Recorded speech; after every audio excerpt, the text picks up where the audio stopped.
Chapter 181, 1 vs 13. Sacrifice Rebirth. Zhan killed his third goblin general. After the sacrifice, the goblins in the undead space finally evolved into commander-level undead. The second stage began. Naturally, there was no tribulation of lightning.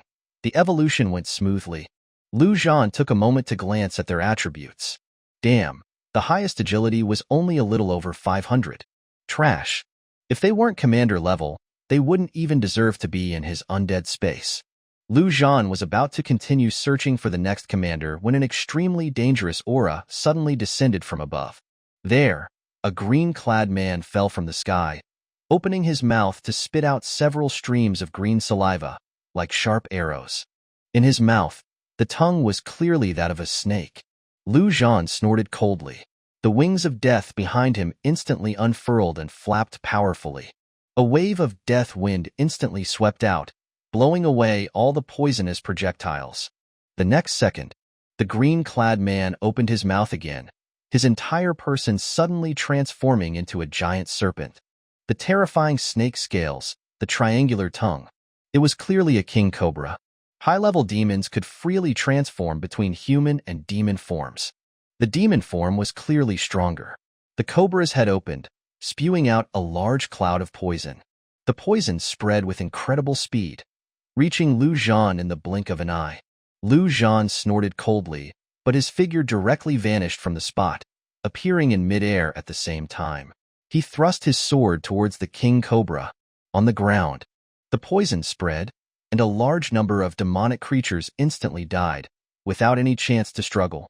These trashy demonic creatures were like ants in front of higher races, killing them without batting an eye. Spatial ability.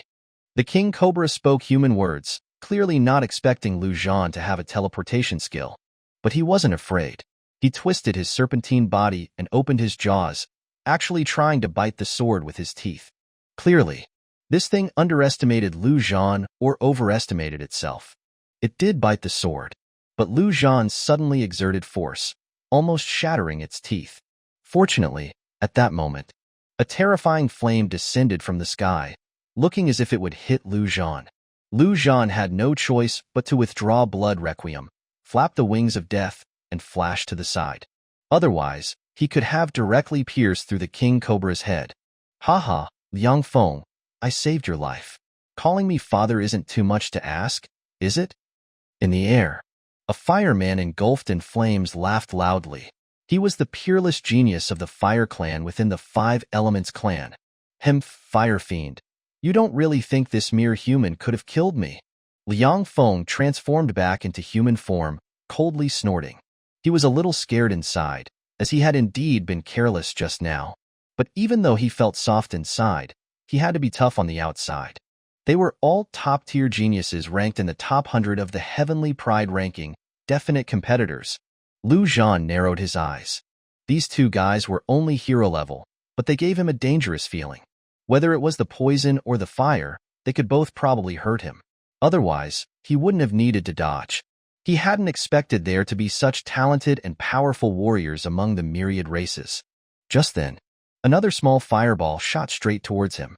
Zhan instantly unleashed a sword chi, striking the fireball. With a boom, terrifying energy scattered in all directions, even causing the space to tremble. A small fireball actually contained such terrifying power. If Zhan had underestimated it, he would have suffered a great loss. Fire fiend, your fire isn't that great either. The newcomer wore a fiery red robe. Although he wasn't engulfed in flames like the Fire Clan warrior, the heat emanating from his body was extremely terrifying. The fire-type genius of the gods. The gods were the #1 race among the myriad races, with many branches, and the fire type was considered a relatively strong branch. Unlike the Fire Clan, the gods' use of fire came from divine arts, approaching magic. The Fire Clan had directly integrated fire into their bodies. Both had their own strengths. Shortly after, Zhan was surrounded by 13 top hero-level geniuses from the myriad races, each of whom made him feel threatened. Only a small portion of the myriad races had come to invade the ancestral star. A small human race naturally wasn't worth the myriad race's full-scale attack. The hero-level geniuses ranked in the top 100 of the Heavenly Pride ranking already had the terrifying strength to kill commander-level enemies above their level. And these 13 were all super geniuses in the top 100, the strongest of whom was the god's fire-type genius, Hua Yin, ranked 13th on the Heavenly Pride ranking. As for the top 10 on the Heavenly Pride ranking, none of them had come. Those peerless geniuses had a high opinion of themselves, and destroying the human race, small matter, wasn't worth their time. Interesting. Zhan took a deep breath, his eyes filled with excitement. The wings of death behind him suddenly unfurled, and the blood requiem in his hand also radiated an eerie red light. Pressure. These 13 guys made him feel a terrifying pressure, and that pressure made him excited, making his blood boil. He hadn't tried going all out in a long time. Then, let these 13 trash test his strength. Above the sky, the royal-level experts of the myriad races watched this scene intently. How about we make a bet to see who can kill Zhan? Haha, 1 against 13. Even the top 10 on the Heavenly Pride ranking probably couldn't do that. Perhaps Yao Guang could do it. Ridiculous, you're actually comparing this human to Yao Guang. It's a miracle that the human race could produce such a genius. It's just that undead monarch supporting him with all his might from behind. It's nothing. Xianlu, where's your immortal clan genius? Why didn't they come this time? Xianlu was a royal-level expert of the immortal clan. From the moment he appeared, he had been observing everything without saying a word. Very strange. Hearing the question, he smiled and said, "Alas, as you all know, my immortal clan values following our hearts and being carefree. These youngsters aren't willing to come, and we have no choice. We can't just force them, can we? Humph. Let's hope that's the case." Fire. Incredibly terrifying fire swept towards Zhan from all directions. Among the 13 geniuses, there were not only the 2 fire-type experts, Fire Fiend and Hua Yin, but also a fire-type dragon from the dragon race, spewing out dragon breath. As for the Phoenix race, they possessed powerful fire-type energy no less than that of the fire race. Even the elf released fire-type magic, with terrifying power. The 5 great fire-type geniuses attacked at the same time, almost igniting all the space around Zhan. Zhan's body became scorching hot. Before he was even attacked, the hair on his body began to burn, and burning pain spread throughout his body. How boring. I didn't expect that I wouldn't even need to take action. Being jointly killed by 5 great geniuses like Hua Yin is enough for Zhan to be proud of. Hee, then who gets the kill? Hua Yin said lightly. In his opinion, Zhan had no way to escape and could only bear the burning of these 5 great fire-type energies. Who could resist that kind of power? Only Liang Feng's poisonous eyes flickered with a strange light.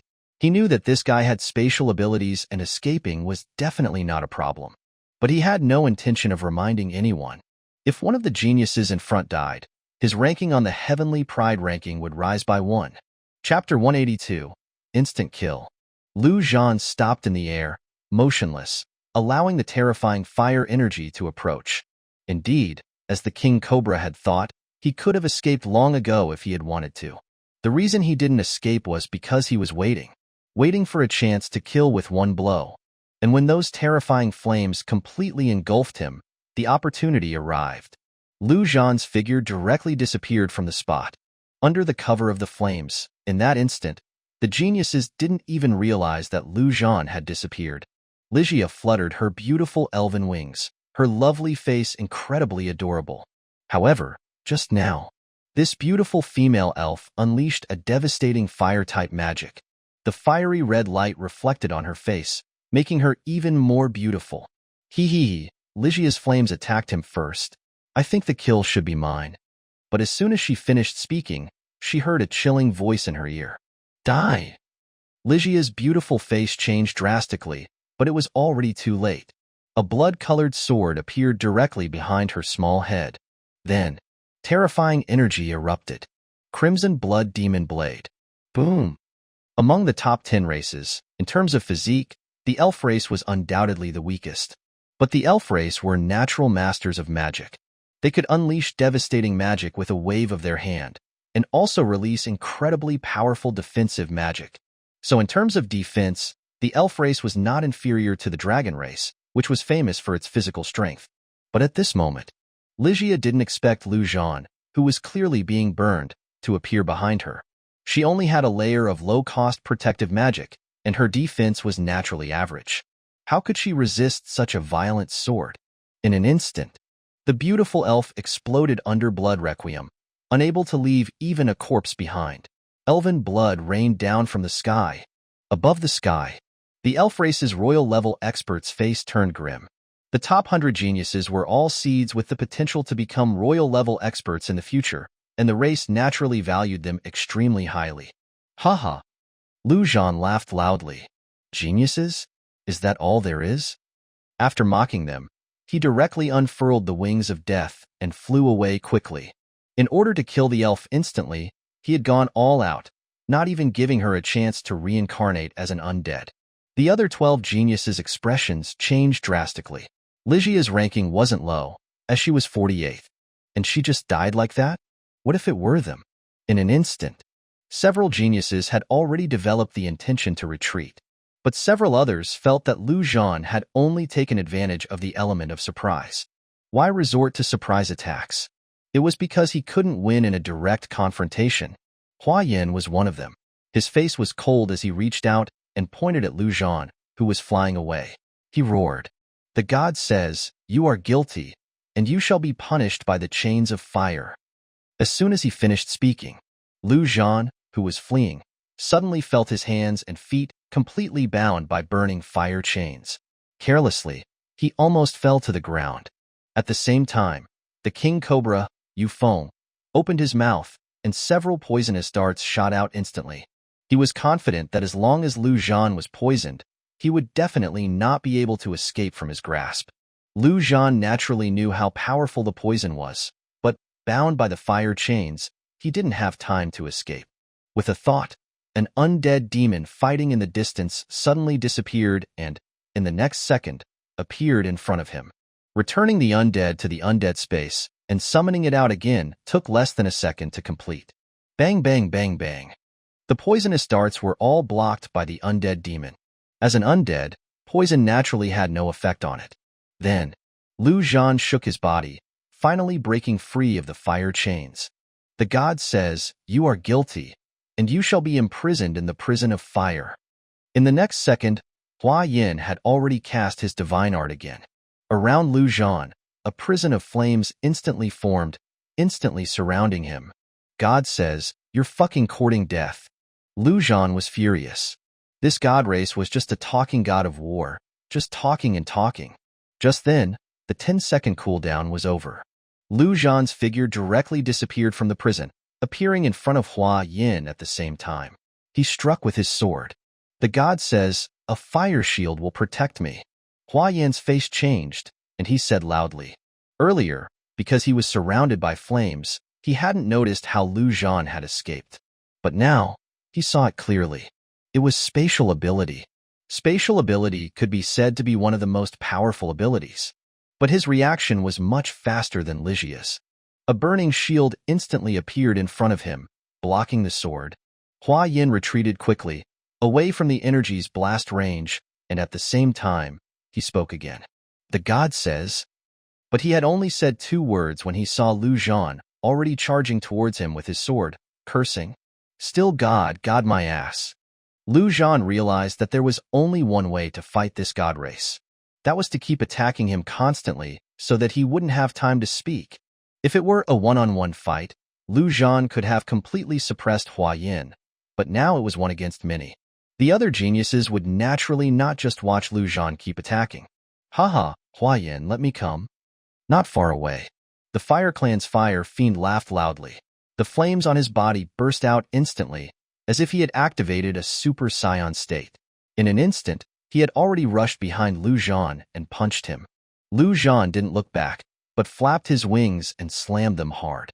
But Fire Fiend directly grabbed the wings of death and pulled hard, actually trying to tear them off.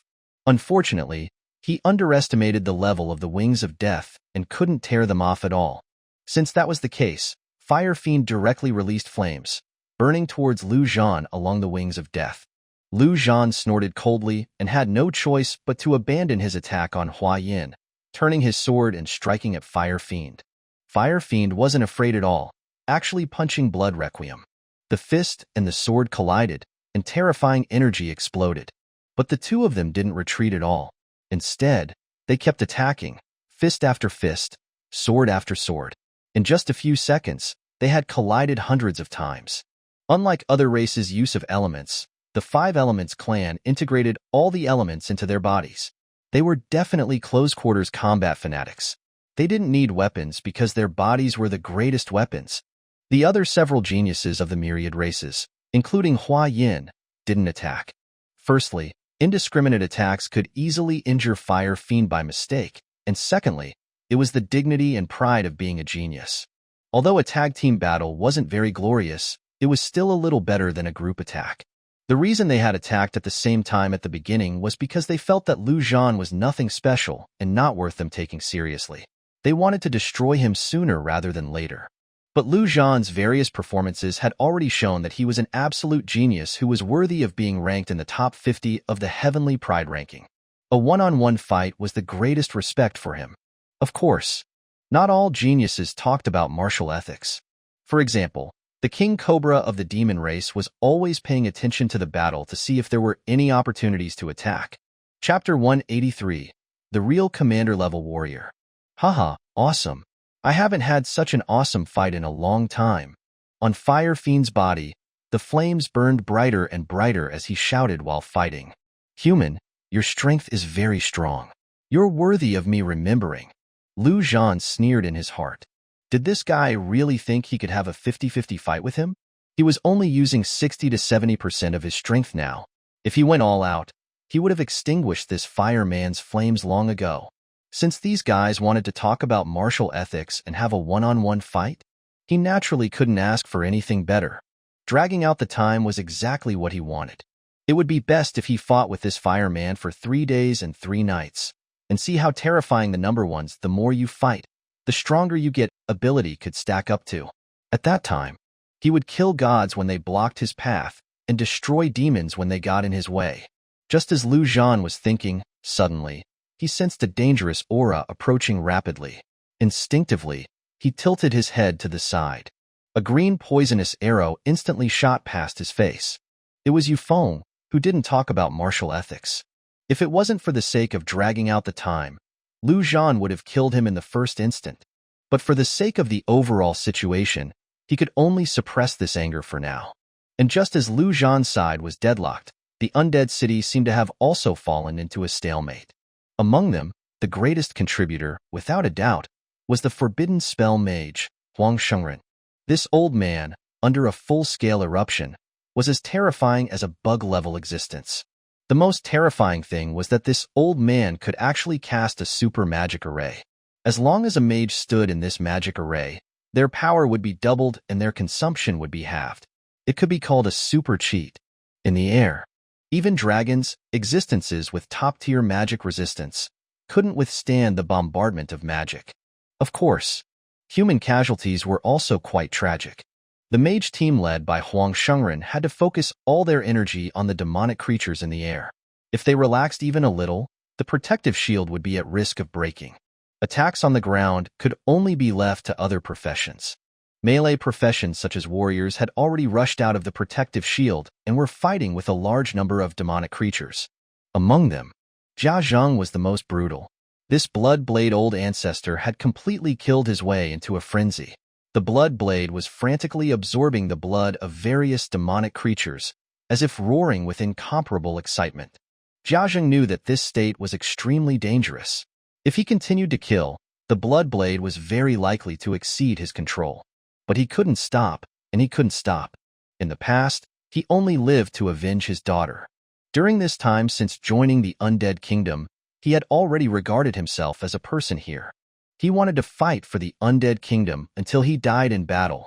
In addition to Zhan, the other 2 future human emperors, the Sword Emperor and the Battle Emperor, were also killing like crazy. There was no need to say anything about the Sword Emperor. He was already an extremely powerful hidden profession. As for the Battle Emperor, as an ordinary warrior profession, he had reached this point entirely because of an extremely special professional talent. Slaughter will. Each time he killed a demonic creature, he could randomly increase his strength, constitution, and agility attributes by 1 of 5 points. The more he killed, the stronger he became. Moreover, unlike number ones, the more you fight, the stronger you get ability. His attribute increase was permanent, which was extremely terrifying. This massive number of demonic creatures was simply a super attribute bonus for him. Although these top experts killed many, the one who played the biggest role was still Zhang Tianfu. This guy directly rushed into the crowd, activated strong support, and forcibly increased the constitution of humans by thousands of points. Unfortunately, the range was limited. Otherwise, if he could cover all humans, thousands of points of constitution might have been considered insane in the first stage. But now, it was far from indestructible, and casualties were still unavoidable. Almost every minute, humans were dying. However, death not only didn't scare off the humans in battle, but instead aroused their bloodiness. They couldn't retreat. There were still many life profession people with little combat power in the city, as well as many children and old people. There were their relatives, friends, and lovers. For those people, they couldn't retreat. At this moment, the word escape was no longer in everyone's mind. They had to fight to the end. In addition to humans, the mutated beasts were also extremely crazy. They killed and ate at the same time, and then directly became stronger. It could be said that they were the most brutal side in this battle. If it weren't for the mutated beasts, humans would have already been defeated. Unfortunately, mutated beasts also had bottlenecks and limits. It was impossible for them to keep getting stronger. Most mutated beasts could only reach hero-level strength at most. Just like Dewang and Old Black Bay, although they hadn't reached their potential limit, they had also fallen into a bottleneck period, and it would probably be difficult for them to continue to break through in a short time. Only one mutated beast seemed to never get full. That was the panda, Gun Gun. This guy didn't care what demonic creature race it was, or what hero commander it was, or even whether it was alive or dead. It grabbed everything and stuffed it into its mouth. Any attack that hit it had no reaction. It was like a bottomless pit, constantly devouring all the demonic creatures. In the distance, Zhan, who was still in a 50-50 fight with Fire Fiend, was naturally also paying attention to the city. The situation seemed optimistic, but he was quite serious in his heart. The undead monarch had set a rule that commander level and above couldn't take action. Among the hero level, the strongest few were being restrained by him. Otherwise, if they attacked the city, they would have broken the protective shield long ago. There were also the commander level, although a large number of commander level were already launching attacks. But those were all commander level of low and middle level races. Not a single commander level of those strong races had taken action.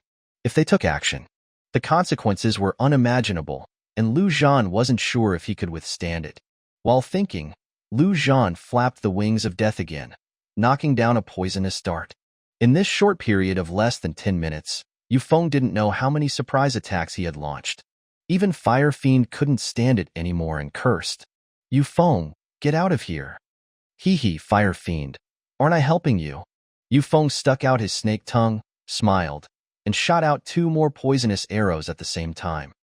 Above the sky, the group of royal-level experts who were watching the show originally thought they could take down the human race in minutes, but they didn't expect that nearly an hour had passed.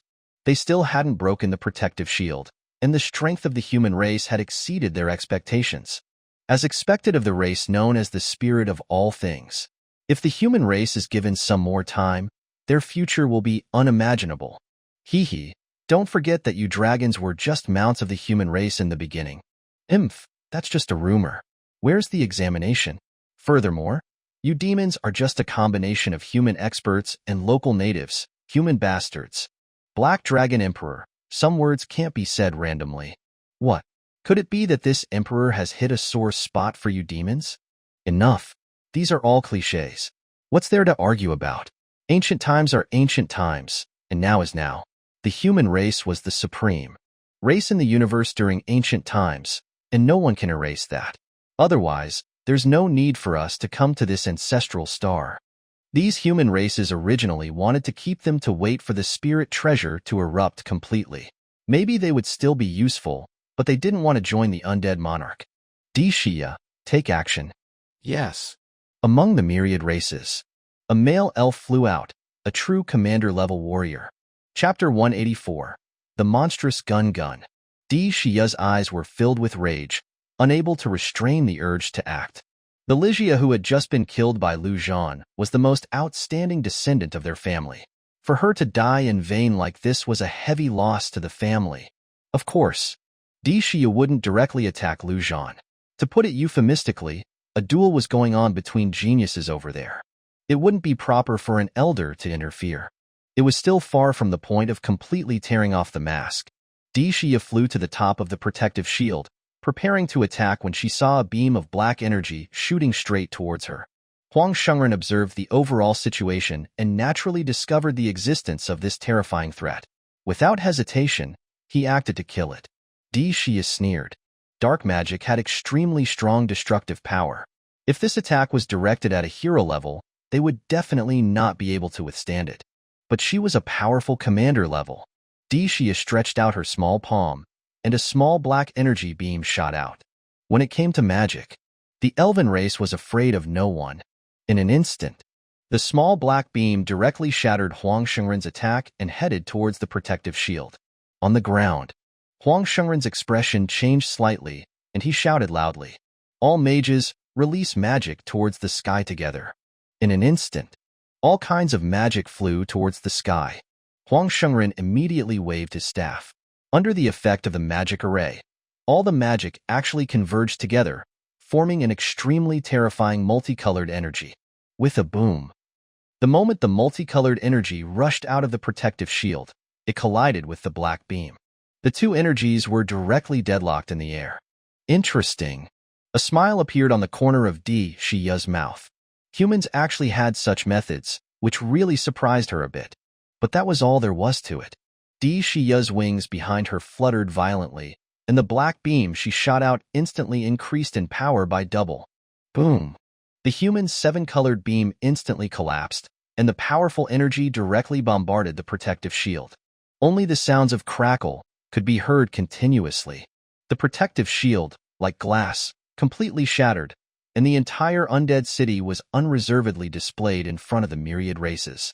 Without the protection of the protective shield, a large number of demonic creatures directly crashed into the city walls and city gates from all directions. In the sky, countless flying demonic creatures flew into the undead city. The mages didn't have time to stop them at all. Huang Shengren's expression changed drastically, and he shouted directly, "Everyone, return to the city immediately." Once the protective shield was broken, it was equivalent to the city being breached. Next, a large number of demonic creatures would rush into the city. Those who lacked combat power would be directly slaughtered. Then what was the point of fighting outside? Cunnilingus, brothers, follow me back. The battle emperor roared anxiously, not caring about killing demonic creatures, and rushed towards the city at the fastest speed. His father was still in the city. If a chef was caught by demonic creatures, he would definitely die. In an instant, almost all the melee professions retreated, delaying the time for the demonic creatures to rush into the city as much as possible. Only the blood-blade old ancestor, Zhan. This guy had completely killed his way into a frenzy. Besides, he had no one to protect. Only kill. Rumble. Under the attack of countless demonic creatures, the city wall collapsed. Mages, archers, and other ranged professions panicked. Many of them had almost no ability to resist if they were approached. Everyone, come closer to me. All defensive professions, stand in front. Without the protective shield, use your bodies to block. Huang Shengren was not in a panic. With a wave of his staff, a huge protective shield instantly enveloped most of the city. Although the defense was not as good as the protective shield of the city, it could at least block it for a while, buying time for those melee professions to return to defend. In the sky, Di Shiya snorted coldly and was about to attack again. In the next second, two lightning balls directly crashed towards her. Di Shiya didn't panic at all. She stretched out her hand, and a light shield appeared around her. The two lightning balls crashed into the light shield without moving. Woof, woof, woof. Crap, this little thing has something. Old Black Bay took a hard bite, trying to break the light circle, but almost broke his teeth. Roar, roar, roar. This little thing is fragrant. This king has a premonition that if I can eat him, this king will break through again. De Wong's eyes lit up, and the word king on his head suddenly lit up, and terrifying lightning power instantly covered the entire light shield. Two beasts, courting death. Di Shiya's eyes released murderous intent, and she stretched out her hand and clenched her fist. With a boom, the small elf body erupted with purple terrifying lightning, directly bombarding the bodies of the two mutated beasts. Old Black Bay and De Wong's bodies shook, only feeling a powerful energy directly rushing into their bodies, wantonly destroying them. Having been struck by lightning all day long, at this moment, they finally tasted what it was like for those demonic creatures they had been electrocuting into coke. The two mutated beasts directly fell from the sky and crashed heavily on the ground, foaming at the mouth. Woof, woof, woof. Can't beat it. Roar, roar, roar. Call someone. Gun. Kill this thing for me. The two mutated beasts howled so miserably that it was unbearable to hear. Gun, who had just swallowed a demonic creature, instantly heard the call of the two big brothers and let out an unprecedented roar. Roar. The big brothers brought it so much delicious food. How could it endure that something dared to bully the big brothers? In the next second, the round panda, like a cannonball, shot straight into the sky and instantly arrived in front of the little elf. Di Shiya didn't expect that after just knocking down a dog and a tiger, another black and white beast would come? So ugly. What the hell was this? Without thinking, Di Shiya once again released a purple thunder. As a result, the lightning attack hit Gun's body, and Gun was unharmed. He stretched out his panda palm and punched. With a crack sound, the light shield that De Wong and Old Black Bay couldn't break instantly shattered. Di Shiya's expression completely changed. She wanted to flap her wings and stay away from this unknown monster. Suddenly, Di Shiya discovered that her body had become extremely heavy, as if a mountain was pressing on her, making her unable to fly at all. Gravity. This monster actually had gravity abilities. Roar. Gun naturally didn't know what gravity was. Just now, it just didn't want this little thing to escape, and it inexplicably activated a special power. Boom. Gun punched again. Di Shiya's reaction was also extremely fast, and she released a light shield magic again, barely blocking this punch. What is this creature? Impossible, just a beast on the ancestral star. How could it be so strong that it's comparable to Di Shiya? Comparable? Are you sure it's comparable? This thing is clearly suppressing Di Shiya. Above the sky, several royal-level existences watched this scene, their eyes filled with disbelief. Not to mention them. Even Zhan didn't expect it. This panda, which was deceived by De Wong and the others, was simply monstrously strong. Chapter 185. Please Human Emperor Act. In midair, Zhan naturally also saw the crisis in the undead city, and he couldn't help but feel anxious. He couldn't drag on any longer. Most of his current attributes came from the amplification of faith. If a large number of humans died, his attributes would also drop sharply.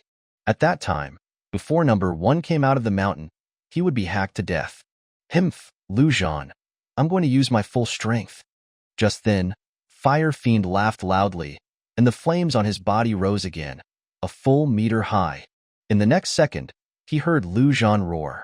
Fuck your full strength, I don't have time to play with you. After speaking, Zhan exerted force, and instantly unleashed a sword chi, pushing Fire Fiend back. At the same time, his figure had already disappeared from the spot. In an instant, a great sense of crisis rose in Yu Feng's heart. He directly displayed his demon form, transforming into a giant king cobra. The fact was indeed as he expected. This guy had been attacking him from the side, and Zhan had long been unhappy with him. He directly flashed to his side and stabbed him with his sword. Even though Yu Feng had been prepared, he was still pierced through his snake scales and into his snake body by blood requiem. Then, the skill blood explosion was directly activated. Boom, boom, boom, boom. The giant king cobra's body kept exploding. Yu Feng screamed. On the other side, since Zhan had already left the scope of a one-on-one fight, the other geniuses didn't need to talk about martial ethics and took action one after another. Hua Yin even wanted to cast the fire prison again to trap Zhan. But Zhan was prepared and directly took out blood requiem. Then, he went all out. In 1 second, he directly slashed out more than a dozen swords. A large amount of blood-colored sword chi filled the entire sky, heading in all directions. Lu Zhan didn't expect these sword chi to hurt the geniuses. It was just a buy time. After unleashing these sword chi, Lu Zhan directly flapped his wings and flew towards the city at high speed. Hua Yin and other geniuses naturally couldn't ignore these sword chi and blocked them one after another. When the sword chi disappeared, Lu Zhan had already disappeared. He's mine. Fire Fiend snorted coldly. At this point, how could he not know that Lu Zhan had always been playing with him, and the flames on his body were about to explode? Without saying anything, he rushed towards Lu Zhan like a rocket. Then, Hua Yin and other 5 geniuses chased after him. As for the other few, they slowly flew towards the city. They were not in a hurry and were preparing to see the situation before doing anything. When Lu Zhan instantly killed Ligia earlier, it made them quite afraid, and the burst of power just now showed Lu Zhan's terrifying strength. It was extremely dangerous to chase after him like this. As for the King Cobra, Yufeng, the blood explosion just now didn't kill him, but it blew half his life away. How dare he chase him now? As a poisonous snake demon, he was ruthless and insidious, but his biggest characteristic was cherishing his life. This guy didn't intend to continue watching, twisted his body, and flew directly towards the sky. He didn't intend to continue this battle and would escape back to the demon star to heal his injuries. Disgraceful waste. When the demon race's royal-level expert saw Yufeng secretly escape back alone, he immediately felt disgraced and wished he could slap him to death on the spot. Yufeng didn't care. It was better to lose face than to lose his life. He directly spat out a mouthful of green blood and said weakly, "Ancestor, I'll go back to heal my wounds first. Get lost." Yufeng didn't look back and directly disappeared from this world. Under the full-speed eruption of the wings of death, Lu Zhan's speed was extremely fast. In just a few seconds, he had already returned to the city wall. He slashed with his sword. A large number of demonic creatures instantly died, but it was useless at all. There were too many demonic creatures. He couldn't kill them all. Lu Zhan had already seen hundreds of them rushing into the city, wantonly slaughtering. In just a moment, those few geniuses had already caught up. Lu Zhan, come back and fight again.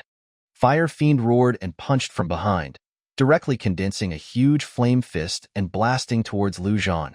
Suddenly, a knife slashed from the ground, instantly cutting the flame giant fist in half. Jia Zheng held the blood knife. His eyes were blood red, and he said strangely with a sinister smile, Jia, I'll accompany you to fight." This guy had absorbed an unknown amount of blood, and his expression and movements were extremely crazy. If it were before, he would have completely lost his sanity and become a killing machine. But he was Lu Zhan's senior believer. Under the influence of the power of faith, Jia Zheng always maintained a trace of sanity. After speaking, Jia Zheng jumped up and slashed at Fire Fiend. "What waste are you that you deserve to fight me?" Fire Fiend was even more angry. In his opinion, the human race were all trash. Lu Zhan was one thing, but a random human dared to attack him. Insult. A blatant insult. But as soon as he finished roaring, he saw a terrifying red color coming at him. It wasn't the red of flames, but the red of blood. Jia Zheng blocked Fire Fiend, and Lu Zhan didn't hesitate. He instantly flew to Huang Shengren's side. "Old man, what do we do now?" Huang Shengren's face was pale. Casting forbidden spells continuously consumed a lot of him. He looked at Lu Zhan with a pair of bloodshot eyes, but he hesitated to speak, and finally only said 2 words, "Advance." At this moment, Huang Shengren had no other choice and could only gamble everything on Lu Zhan. Why Lu Zhan? Why an undead mage? He suddenly thought of a saying in the human race. Out of the dead comes life.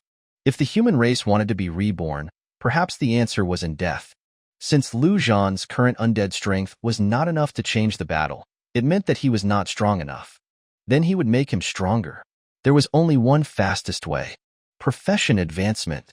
After speaking, Huang Shengren suddenly shouted, "Yi run, Yi Xin, you 3 come here." Not far away, the 3 people who were fighting heard the sound and immediately returned without hesitation. Huang Shengren looked at the 3 people, his eyes full of determination, and said, "Are you ready to dedicate your lives for humanity?" The three people's faces were full of perseverance.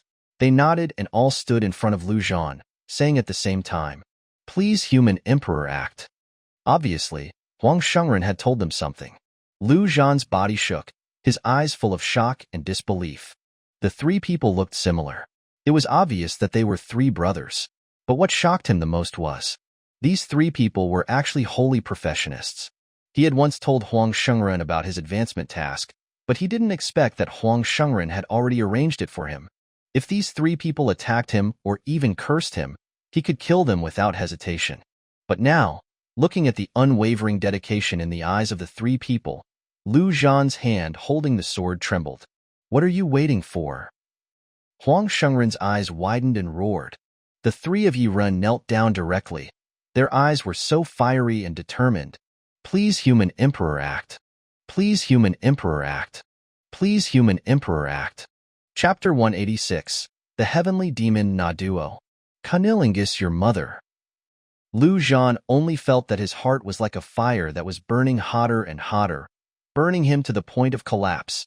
He swung his sword and charged into the demonic creature crowd without looking back. He had to complete his job change as soon as possible. But as soon as he flew out not far, he saw that the few geniuses had already blocked his way. Damn it! Zhan cursed and disappeared from the spot. But these geniuses had already been prepared. God says, "Flames cast into armor, protect my whole body." Hua Yan's body instantly ignited with flame armor. In the next second, with a boom sound, a sword had already slashed on the armor. He knew that Zhan would definitely kill him first. Zhan's sword failed, and he could only retreat quickly. Under the obstruction of these geniuses, he had no time to complete the advancement task. "Bro, leave it to us." Just then, a demonic energy soared into the sky. Liu Yong had already directly demonized and rushed up with his sword. "Human Emperor, don't worry and do your thing. Leave these things to us. It's just right to test the quality of these myriad races' geniuses." Sword Saint Sun Yin laughed. "Woof woof woof, so fragrant, so fragrant. These foods are so fragrant. Roar, roar, roar, after eating them, I will evolve." "Zhan, good brother, let them go and let me come." "Ah, you didn't call me when there was something so delicious. Not cool." De Wong, an old black bay, had just swallowed a large number of demonic creatures and had already become alive and kicking again. On the ground, a gorilla also broke out of the ground and punched Hua Yin and other geniuses. In addition to them, there were several other strong men and several other mutated beasts who rushed up without hesitation. Zhan clenched the sword in his hand, didn't look back, and flew quickly to find commander-level demonic creatures. These geniuses were difficult for him to deal with, let alone Liu Yong and others. They were buying him time with their lives.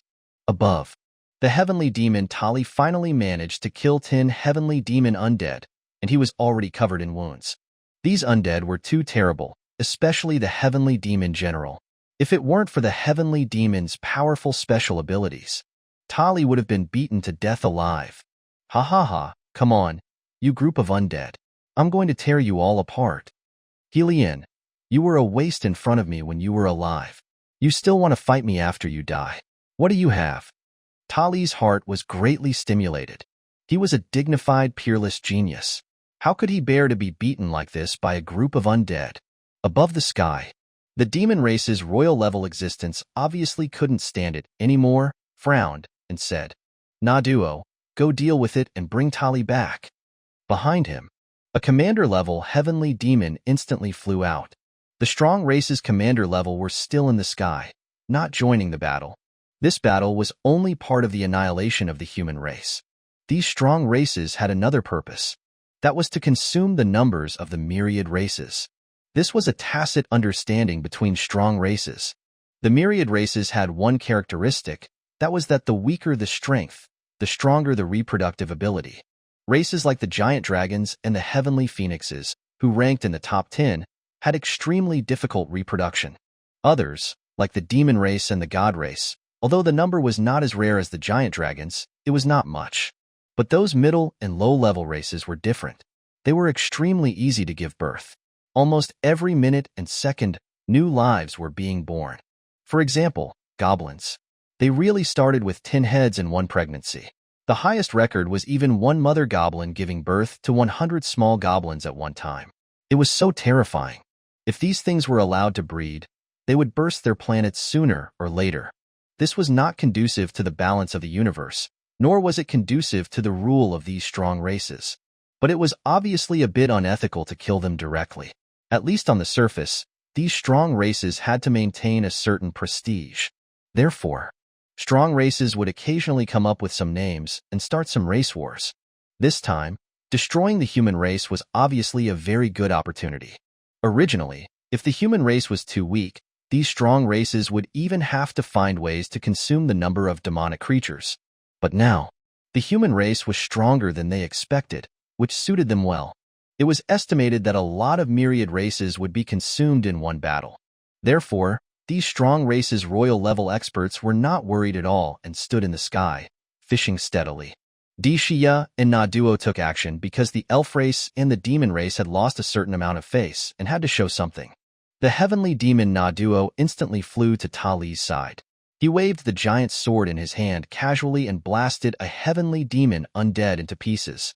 Lord Naduo. Tali was startled and quickly lowered his head and said, Naduo coming meant that the higher-ups were not satisfied with his performance. Go back? Naduo said directly. Yes, Lord Naduo. Tali didn't dare to say more. The hierarchy of the demon race was clear. As a hero level, he definitely didn't dare to say no to Naduo. On the ground, Zhan slashed out with his sword, killing another commander-level demonic creature. Rebirth, sacrifice. Within the undead space, a hero-level goblin exuded death energy and finally broke through, evolving to commander level. In this way, the task of 3 commander-level undead had been completed. Zhan glanced at the attributes. 5 tasks required for the advancement task. He had completed 4. Only 1 was missing. Reincarnate 1,000 undead. And the current number was 589/1000. Just then, he sensed the death of a heavenly demon undead again. With a thought, the perspective directly switched to the heavenly demon general's undead. He happened to see a giant sword slashing at it. Commander-level heavenly demon. Zhan was shocked in his heart. What a strong aura. Without hesitation, he directly retrieved the general's undead into the undead space. As for the other heavenly demon undead, let them go to die. He had a limited number of undead slots. If he wanted to complete the number of reincarnations as soon as possible, he had to vacate undead slots. Right now, he only needed to leave 3 commander level plus this heavenly demon general. In the sky, Naduo slashed in the air and was slightly surprised that the undead Helien had disappeared in front of him. But before he could think, he saw the remaining 20 or so heavenly demon undead surrounding him at the same time. Naduo snorted coldly and instantly transformed into 3 heads and 6 arms, and slashed around at the same time. In an instant, all of the 20 or so heavenly demon undead exploded and were instantly killed. Putting away his giant sword, Naduo flew directly towards the sky. His task was to solve these heavenly demon undead. It was not time to really act yet. Zhan's heart stirred. He naturally sensed the death of those undead, and his eyes emitted green light. He began to release undead reincarnation. On the ground, more than 40 demonic creatures' corpses instantly stood up. Then, Zhan directly sacrificed them all to the heavenly demon general. Continue to reincarnate. Now he didn't have to worry about not having enough corpses. He had to hurry up. Lu Yong and the others couldn't hold on for long. Chapter 187. I'm sorry, I'm late. Jia. So this is the so-called genius. Nothing more than that.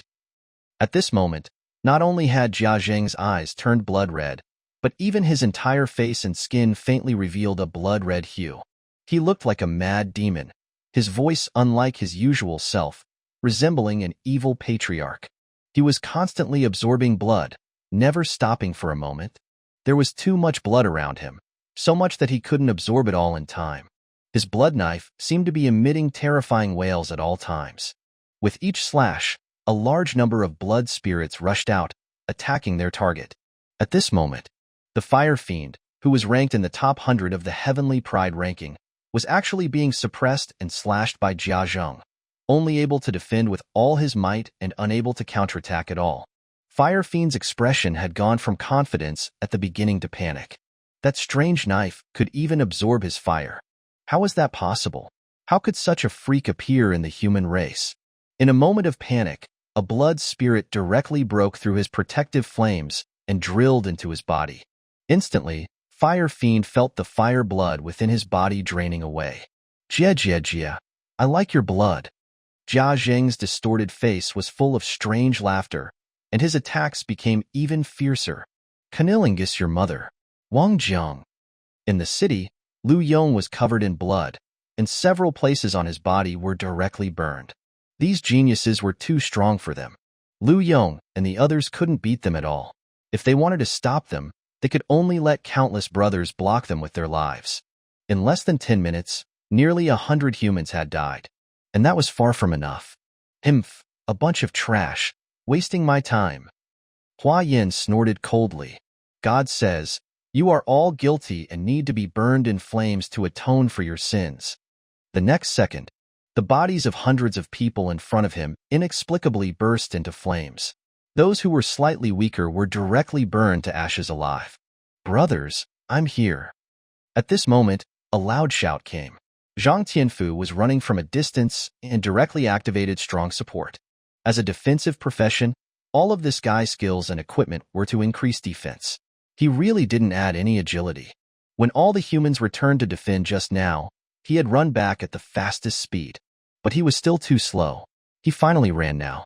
Although strong support couldn't change the battle, it could at least allow the brothers to hold on for a while longer and buy a little more time. Seeing so many brothers die, the heavenly blessing god general directly rushed forward and released taunts at several geniuses as if his life didn't matter. Generally speaking, the success rate of the taunt skill was terrifyingly low when facing existences stronger than oneself. Not to mention using it against these geniuses, the success rate was almost infinitely close to zero. But that was someone else. Zhang Tianfu was different. The heavenly blessing god general's taunt had never failed. This time was no exception. For geniuses, including Hua Yin, instantly had an uncontrollable rage in their hearts, and only one voice remained in their minds. That was to attack Zhang Tianfu. Crap. Zhang Tianfu didn't expect his taunt to directly bring 4 people to him. He turned around and fled in fear. The 4 geniuses rushed towards Zhang Tianfu almost without hesitation and launched an attack. Brothers, give me it all. Use your strongest attacks. How could Lu Yong let go of this opportunity? He shouted directly and released his strongest skill, Mountain-Splitting Slash, at Hua Yin. Sword Saint Sun Yin also clenched the sword in his hand and slashed out with his strongest sword, Fierce Dragon Sky-Breaking Slash. Even Huang Shengren, who was constantly in charge of the overall situation, took the time to release a forbidden spell magic towards this side. De Wang and De Sheng also condensed all their lightning and bombarded them. At one time, the full-strength attacks of hundreds of strongmen all fell on these 4 geniuses. Boom! The 4 geniuses who were taunted had no concept of defense at this moment. They took all the attacks head-on. 2 of them died on the spot. The strongest Hua Yin woke up at a critical moment and used all his means to finally resist this wave of attacks. The other one who survived was the Earth Clan, who was famous for his defense among the 5 Elements clan. Not far away, the geniuses who had been watching were full of fear. Luckily, they didn't go down just now. The human race cannot be underestimated. Everyone, what do you say? Retreat or go up? I'm leaving first. The dragon race genius said and flew directly into the sky. The dragon race had a small number. Not to mention geniuses, they were even more precious and cherished their lives very much. The heavenly phoenixes were the same, following the giant dragon. In addition, 2 other geniuses thought for a moment and left here as well. The human race was bound to be destroyed. It didn't matter if they were there or not. Moreover, this matter of destroying the human race didn't have any substantial benefits for these geniuses. The reason they came was to join in the fun and to increase their qualifications, so they could obtain some resources from the clan. These were far from enough for them to risk their lives. In a moment, 3 of the 13 geniuses had died, 5 had run away, 2 were still watching, and now there were only Hua Yin, Fire Fiend, and the Earth Clan genius fighting. And Fire Fiend was about to be sucked dry by Jia Zhang. Before they came to the ancestral star, they probably never imagined that the result would be like this. You deserve to die. Hua Yin was in a mess, seriously injured, and could no longer maintain the elegant posture of the god race. This group of trashy humans had completely angered him. God says, I should transform into a flame giant and burn the world.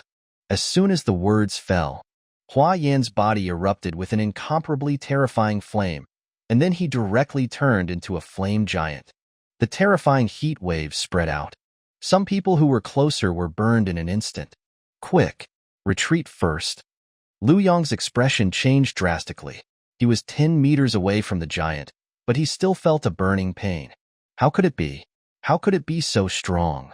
In the next second, a flame cage rose around the flame giant, trapping everyone around it.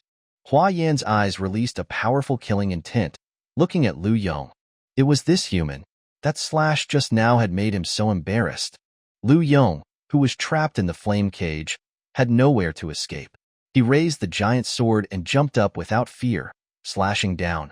But Hua Yin had a flame chain in his hand. He whipped it hard, directly knocking Lu Yong to the ground. Then, the huge flame palm slammed down. With a boom sound, the ground instantly collapsed. With just you bugs, you dare to want to kill gods. Hua Yan's body shook, and the terrifying flames scattered, burning the humans in the cage. Under his feet, he could feel that person was still struggling. Since that was the case, Hua Yin raised his foot and stomped down again. Die! At this moment, a terrifying aura of death descended from the sky. With a boom sound, the flame cage instantly collapsed. Lu Zhan held the blood requiem, his whole body exuding an extremely strong aura of death. I'm sorry, Teacher Lu, I'm late. Chapter 188, Undead Calamity.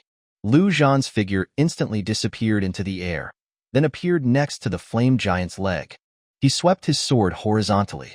With a boom sound, one of the flame giant's legs was directly cut off, collapsing with a loud noise, revealing the pit below. In the pit, Lu Yong's body was scorched, completely unrecognizable, lying there motionless. I'm sorry, Teacher Lu, I'm late. I'm sorry, Teacher Lu, I'm late. Lu Zhan kept repeating in a murmur, and tears fell from his eyes at some point. Tears. They were incredibly unfamiliar to him, so unfamiliar that he even thought he had lost the ability to cry. But now, he couldn't control himself. Downstairs in the dormitory building, the two cooperated for the first time to kill goblins. In front of the Silver Trade building, the two met again, cooperating to clear the dungeon and then returning to Donghai City. Lu Yong could be said to have accompanied him all the way from the beginning of the apocalypse to the present. In Lu Zhan's heart, he had always respected this saint-like teacher. He could call Zhang Tianfu a Fu, call Huang Shengren Old Huang. But Lu Yong, he had always called Teacher Lu. No matter how strong he became, he never changed it. And at this moment, Teacher Lu had left him. In silence, Lu Zhan summoned the undead priest Xiao Yao and let her quietly lie next to Lu Yong's body. Then, he slashed with his sword, completely burying the pit. After doing all this, Lu Zhan took a deep breath, clenched the blood requiem in his hand, and pointed it at the flame giant. He was going to use this guy's life to pay tribute to Teacher Lu. Lu Zhan. Hua Yin had transformed into a flame giant at this moment, and that leg was naturally not his real leg. It was recreated shortly after being cut off. But looking at Lu Zhan, who was full of death energy, he couldn't help but feel fear in his heart. How was that possible? How could he, a dignified god, be afraid of a human? Angered, Hua Yin punched Lu Zhan, and the terrifying flames transformed into a fire dragon, rushing towards Lu Zhan. Lu Zhan didn't dodge or avoid it. He directly rushed towards the huge fire fist and slashed out with his sword. With a boom sound, blood, death, and flames, the three energies collided together, erupting with incredibly terrifying fluctuations. Hua Yin only felt an unstoppable force coming, and the flame hand exploded directly. His huge body couldn't help but retreat backward. Before he could stabilize his body, Lu Zhan's sword had already slashed again. Boom, boom, boom, boom, boom. In the air, Lu Zhan's figure had completely turned into a phantom. No one could even see how many swords he had slashed. They only saw that with each sword, the flames on the flame giant's body weakened by 1 point. Hua Yin wanted to resist, wanted to cast divine arts, wanted to kill Lu Zhan. But he had completely lost the ability to counterattack. Lu Zhan's attacks were too strong and too dense. He could only passively defend. The defense was even full of loopholes. If it continued like this, it was only a matter of time before he was killed. In the air, the two geniuses who were still watching didn't hesitate and turned around to run. Hua Yin's strength was the strongest among them, and even much stronger. He was being beaten. Then they would probably be exploded in minutes. To the side, the surviving Earth Clan genius saw that the situation was not right and wanted to escape, but in the next second, a blood man blocked his way, laughing strangely and slashing at him with a knife. Jie, where are you going? I haven't sucked enough yet. It was Zhan. As for Fire Fiend, he had been sucked into a white corpse. Above the sky. Xingsheng, this Hua Yin is a genius ranked in the teens. Is he going to be beaten to death? Aren't you going to save him? The demon race royal level said, teasing him with a smile. Xingsheng was one of the god race's royal level. What is a genius? If he can't beat him and needs the help of his elders, then he's not worth a genius. He might as well die. Xingsheng said without any fluctuations. The other royal level existences were accustomed to these words and were not surprised at all. If it were an ordinary race, a genius ranked in the teens would definitely be the center of attention and carefully cared for. But these top 10 races were different, especially the god race. As the number 1 race, they had many geniuses. If one genius died, there would be other geniuses standing out. It was nothing. On the ground, Lu Zhan had lost count of how many swords he had slashed. With a boom sound, the flame giant finally collapsed with a loud noise. The vast flames dissipated, revealing Hua Yin's original appearance. Hua Yin was extremely weak and embarrassed at this moment. He didn't even have the strength to stand up, but he was still struggling, still unwilling. Who was he? He was a peerless genius ranked 13th on the Heavenly Pride ranking, an existence with the potential to advance to the god level in the future. How could he fall here, beaten down by a bug-like human? God says. Hua Yin struggled to open his mouth, wanting to cast a divine art again. In the next second, Lu Zhan stepped on his face and said with murderous intent, "What God says doesn't count. What I say counts. I say, you deserve to die." After saying that, he raised the sword in his hand and stabbed it into Hua Yin's head. Blood erupted. Shortly after, the system's voice came. Ding! Lu Zhan drew out the blood requiem and looked at the place where Lu Yong was buried. Teacher Lu, farewell. Lu bro, I'm sorry. I didn't protect Brother Yong well. Nearby, Zhang Tianfu staggered over. He was also seriously injured at this moment and couldn't even stand still. The 4 geniuses were taunted by him and attacked him together. If it were anyone else, they would have been blasted into Jadzala. Fortunately, he was the heavenly blessing god general, and he had the attribute of avoidance. But even if his luck was heaven-defying, he couldn't dodge 100%. He was only a little bit away from dying. For Zhang Tianfu, the person he was closest to besides Lu Bro was Lu Yong. Watching Lu Yong being killed, the sense of powerlessness almost made him collapse. It was I who didn't protect you. Lu Zhan looked at Zhang Tianfu and said, "A fu rest well." After saying that, behind Lu Zhan, the wings of death suddenly unfurled, slowly flying into the sky. The entire undead city came into view. Corpses everywhere, human corpses and demonic creature corpses. Not far away, Huang Shengren was still in charge of the overall situation, while releasing forbidden spells. If it weren't for him, the human race would have collapsed long ago. Below, Jia Zhang had already sucked the Earth Clan genius dry and rushed towards other demonic creatures. Killing 2 geniuses in a row, the blood blade old ancestor's strength could be said to be terrifying. He also saw in the city. The battle Emperor Yang Zhan was constantly fighting. Countless demonic creatures rushed towards him, but he didn't retreat at all, because behind him was his old father and a group of beautiful wives. Lu Zhan withdrew his gaze, opened his arms, and a terrifying aura of death spread out from him as the center, spreading out in all directions. In an instant, The corpses that came into contact with the aura of death all stood up, whether they were human or demonic creatures. At this moment, Zhan had successfully changed jobs, and the new job was called Undead Calamity. Chapter 189, Despair. Cunnilingus your mother's things.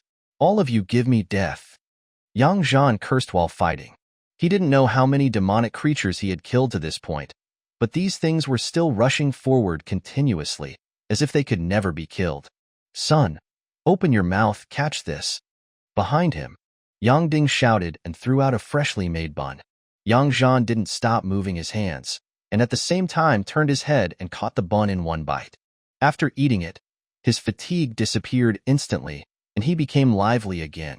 But while his body could recover, the psychological fatigue couldn't be eliminated, and Zhan didn't know how long he could last. Just then, he suddenly saw all the bodies of the demonic creatures that he had killed rising around him. Crap! Zhan was completely confused. Why could they revive? How could they fight? The next second, something even more confusing happened to him, because the demonic creatures that had stood up again rushed towards their own kind. A war between demonic creatures instantly broke out. What's the situation? Ding also saw this scene and walked over with a confused expression.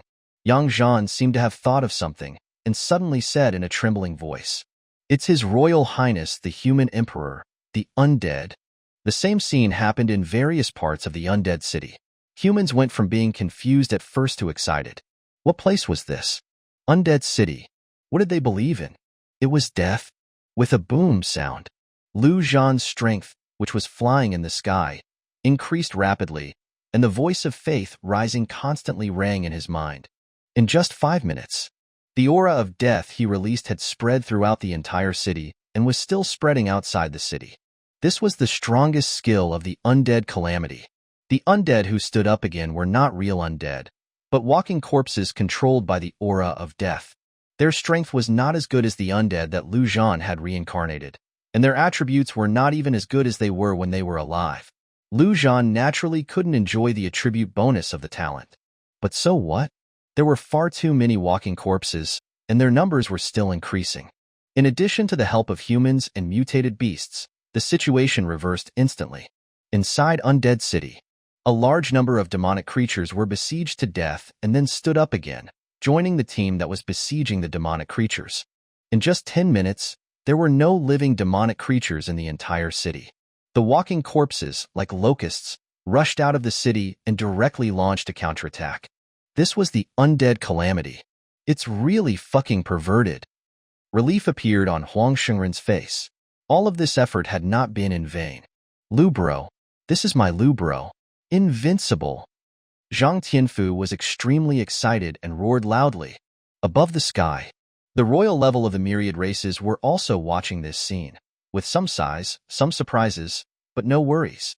This is death. It's so terrible. Hee, Undead Calamity. I still remember Planet Sally 500 years ago. In just half a month, there wasn't a single living thing left on the entire planet. The undead monarch can only stay in the undead world and shouldn't appear in the world of the living. Alright, it should be about the same. It's time to close the net. Yes, let's end it. Since the human race has chosen to be with death, let them all go to the undead world. Saint Sound, take action. Behind the many royal-level experts, nearly 100 powerhouses flew out. Now, the battle to destroy the human race had officially begun. What they had done before was just an appetizer. These powerhouses were all commander level, and they were not the commander level of those trash races. Each of them was a genius who had once been in the top 100 of the Heavenly Pride ranking. The undead monarch had made a rule. Commander level and above of the myriad races were not allowed to take action. But so what? As long as these real commander level powerhouses took action, it was impossible for humans to make any waves. The result of this battle had been determined from the beginning. In the sky, Zhan took a deep breath. Releasing the aura of death on such a large scale consumed a lot of him. However, it was not in vain. But just as he breathed a sigh of relief, his expression suddenly froze, and he looked up at the top. Not only him, the human powerhouses on the ground also looked up at the sky. Nearly 100 commander-level powerhouses were releasing their auras with all their might, like a dark cloud covering the entire sky, making it almost impossible for everyone to breathe. They were mocking, provoking, and despising, as if saying, "Aren't you humans very capable? Now, jump one out and show us." Despair. Endless despair spread among the humans. Even Huang Shengren could no longer see any hope in his eyes. Even if they hadn't taken action, even if those commanders were only releasing their aura, it had already made them feel a despair that they couldn't defeat at all. Humans, this is the result of your belief in death. In the sky, a female powerhouse with a pure white body flew out slowly. Her whole body seemed to be shrouded in holy light, causing people to involuntarily have the urge to worship her, like a goddess. She was the commander-level powerhouse of the god race, the holy type Saint Sound. The name Saint Sound could be said to be brilliant in the myriad races. She had once ranked third on the Heavenly Pride ranking. Even in the god race, she was an existence with infinite hope, far from what Hua Yin could compare to. When she was promoted to commander, the Saint Light God Lord personally bestowed holy light and gave rewards. Her strength was extremely terrifying. Although she was only a commander, she was enough to compare to most Lord-level powerhouses. This battle only needed her, one god, to end the battle. There was no need for other commander-level experts to take action at all. The goddess spread her hands and spoke slowly. God says, "No evil should appear in the world. Give me holy light to purify this world." As soon as the words fell, Saint Sound's entire body was like the sun, releasing an incomparably dazzling light, scattered down. On the ground, those walking corpses who came into contact with the holy light had their bodies burned directly, slowly turning into ashes and scattered in the air. Even humans were extremely uncomfortable, because they were followers of death. The holy light lasted for a full minute. When the holy light dissipated, there were no undead standing on the ground. In the next second, a blood-red sword light soared into the sky, and the terrifying sword energy seemed to cut open the sky, slashing at that Saint Sound. It was Zhan. Even if everyone was in despair, he wouldn't submit. Not to mention the mere commander level. Even when facing a god level, he would slash out this sword. God says, "The shield of holy light is indestructible." But Saint Sound didn't even look at this sword chi and said indifferently. A huge white shield appeared directly beside her, blocking all the sword chi without moving. Then, Saint Sound spoke again. God says, "The hammer of holy light, destroy everything." In the air, a huge white light hammer instantly solidified and slammed down on Zhan. Zhan flashed instantly, but the light hammer seemed to have a locator and teleported to the top of his head, slamming down again. With a boom sound, Zhan couldn't avoid it and was hit hard by the light hammer, and his whole body fell heavily to the ground. Chapter 190, Kill Commander. On the ground, Zhan struggled to stand up, holding the sword on the ground. This hammer almost took half his life. At this moment, the bones all over his body seemed to have shattered for the most part, and it was difficult to even stand up. He was not reconciled. Why? When he had clearly completed his profession advancement and became the undead calamity, was he still so vulnerable? This woman was simply terrifyingly strong. "It's just a fearless struggle," Saint Sound said, without any emotional fluctuations, as if she had just done something simple. The various performances of humans had indeed exceeded the expectations of the myriad races. But so what?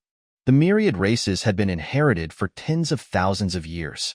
Did humans think they could compete with the myriad races with just a few dozen days? It was simply a fantasy. Looking at the humans in the city, Saint Sound said indifferently, "Is there anyone else who wants to resist?" Suddenly, only a thump sound was heard.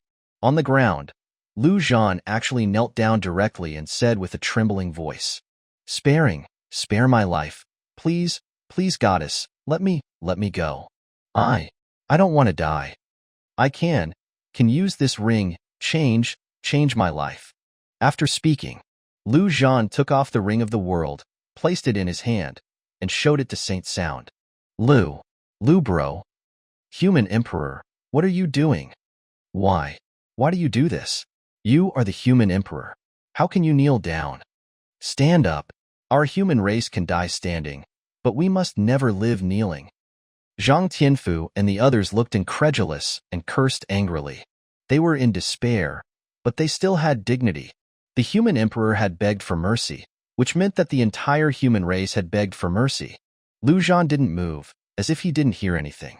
In the air, Saint Sound didn't care at first, but when she saw the ring, a hint of light flashed in her beautiful eyes.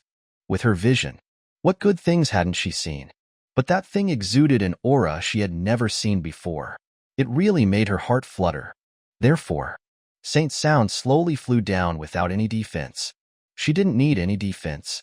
There was no existence in the human race that could harm her. This was her confidence. Flying to a low place, looking at the humble Zhan, a trace of disgust arose in Saint Sound's heart. Humans. They were really a group of dirty creatures. Then, she stretched out her hand, wanting to take the ring. In the next second, Zhan suddenly clenched the ring, raised his head, and had a distorted smile on his face. Hee, smelly woman, I'm going to fuck you to death. In an instant, an incomparably terrifying aura suddenly erupted from the side. A black-armored warrior actually appeared next to her at some point, and the battle axe in his hand slashed down fiercely at this goddess. The speed was so fast, and the aura was so terrifying. Saint Sound's expression changed drastically. Who was this? She instantly cast a divine art in her heart, and a shield of light directly appeared above her head. With a boom sound, the shield, released on the fly, shattered directly, and a terrifying force bombarded Saint Sound's body. Saint Sound completely panicked. Above the sky, the god race's royal-level existence's expression changed drastically as well. Unlike Hua Yin, Saint Sound couldn't die.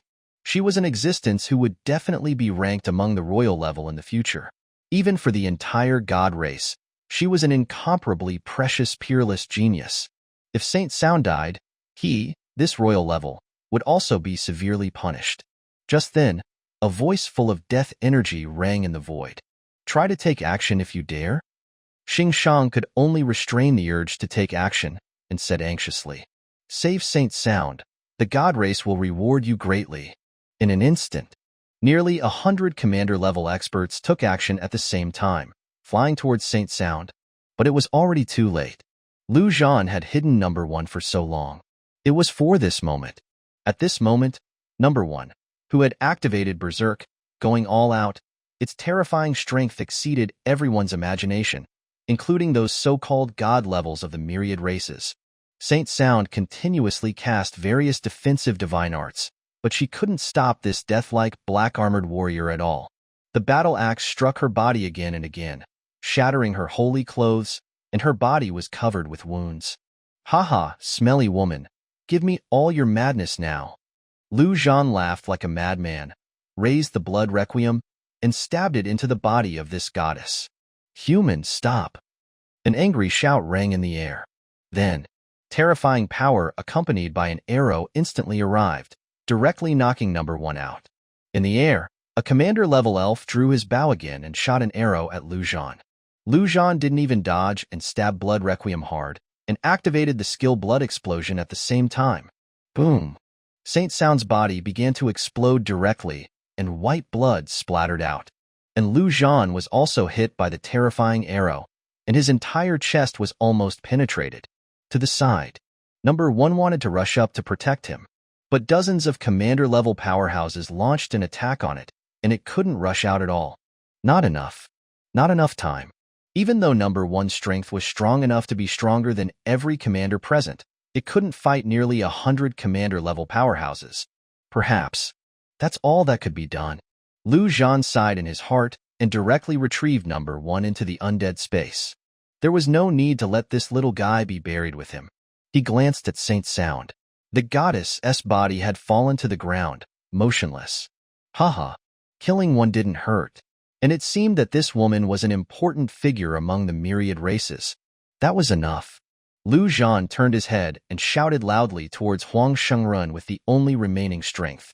Old Huang, this savior of mine can only do this. Enough. It's enough. Huang Shengren's eyes were full of tears. Just then, a figure swayed and walked to the old man's side. It was actually the undead priest. This guy wasn't purified in the holy light just now. It looked at Huang Shengren, seemingly transmitting some information. And Huang Shengren's eyes slowly became firm, and then revealed hope. He beckoned to Lu Zhan and said, "Lu Zhan, come over." Lu Zhan didn't know why, and walked to Huang Shengren's side. Above the sky, seeing Saint Sound's death, Xing Shang was completely furious and could no longer maintain the demeanor of a royal-level expert. Slaughter the human race. Leave no one alive. All the commander-level powerhouses didn't hesitate and all killed towards the human race. Suddenly, the whole world seemed to stop, and the movements of the myriad races, including the humans, all became incredibly slow. Only Lu Zhan and Huang Shengren remained. "You didn't ask me where the last piece of the world shard was?" Huang Shengren looked at Lu Zhan, smiling and said, calmly, as if the myriad races didn't exist.